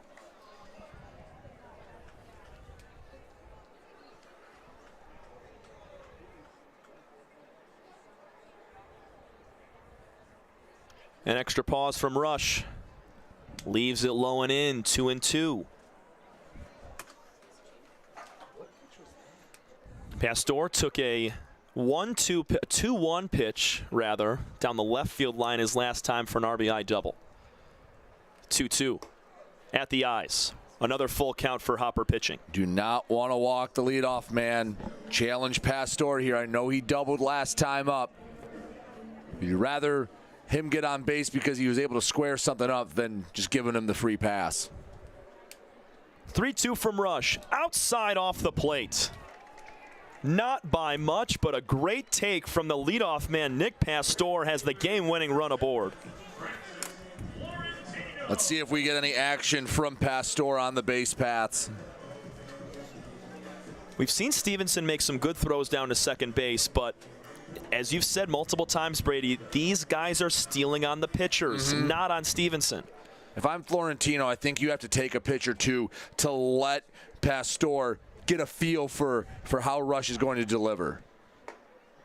High and tight with the first pitch, fastball. Makes it 1-0 to Florentino. 3 strikeouts and an RBI base hit for Francis today.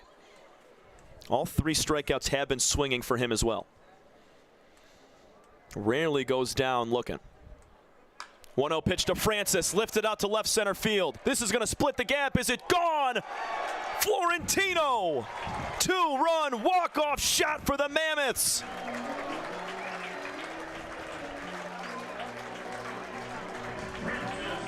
Florentino comes through with his second and third RBIs of the game, and the Mammoths move to 8-5 on the year. How about it from the kid?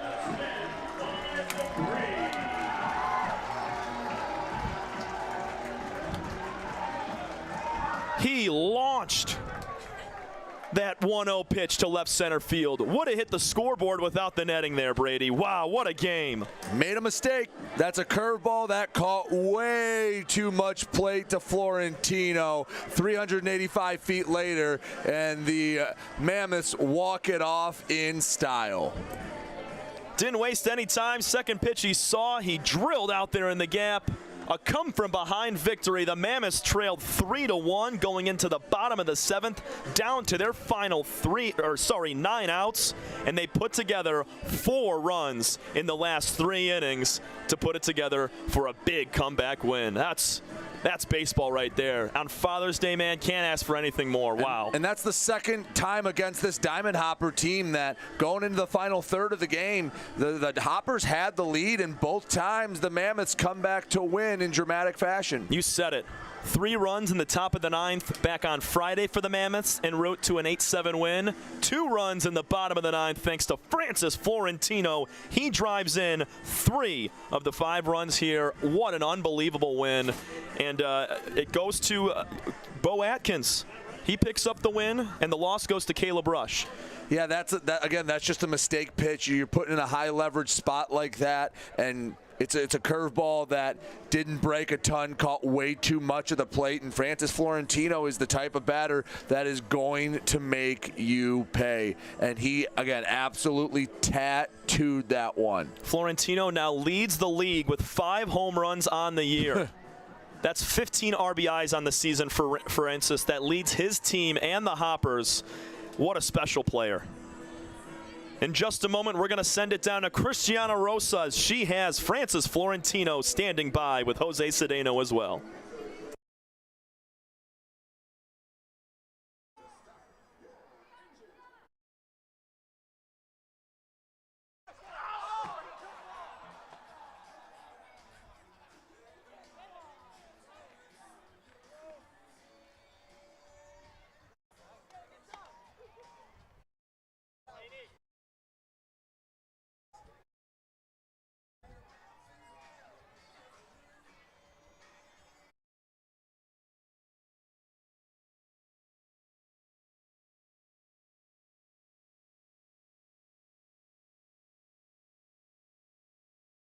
I'm here with the guy who won the game, Francis Florentino, 2-run, walk-off home run. How are you feeling?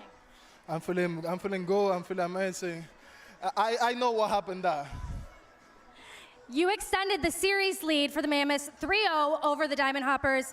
Where do you think that this series could go? I'm ready to go all the time. You know, setting plan all the time, and we're ready. What are you looking forward to the most about the rest of the season? Same plan all the time, you know, all the time, same plan. Thanks, Francis. Congrats on the win. Thanks.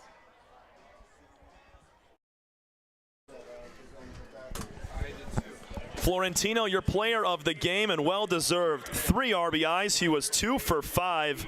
And on a day where Francis struck out 3 times, he did not let that bug him whatsoever. He comes through in the biggest spot, scores Pastor and himself for a 2-run 5th homer of the year. Florentino, your star, and the Mammoths go home happy and continue their series, a 3-0 lead in the series against Eastside this year. And Brady, you said it pregame. It's now 5 total losses for Eastside. They're 9-5 on the season. 3 of those 5 losses are to Westside. Yeah, and 2 of them in come from behind fashion for the Mammoths. Right now, Taylor Jelenkowski's and his crew, they just have a swagger about them.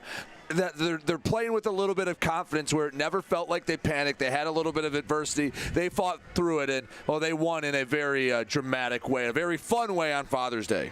That's going to conclude our broadcast for another week of USPBL baseball. We're going to be back next Thursday at 7:05, but I want to take a quick second to thank our entire incredible production crew that made tonight's broadcast possible. Director Christian Jackson, camera Carter Lutz, Enver Shaplow, RJ Carell, Brady Beaton, Jason Naraki, Shane Sellers, RJ Carroll, Dominic Minchella. Today was Father's Day, presented by the Detroit News. Your final score one more time. Francis Florentino, a 2-run walk-off homer to take it in comeback fashion, 5-3 over the Eastside Diamond Hoppers. From Brady Beat, and I'm Tom Cavanaugh saying so long from Jimmy John's Field. We will see you next week, 7:05 Thursday evening from the USPBL Network. Thanks so much, everybody. Enjoy the rest of your Father's Day. We'll see you next week.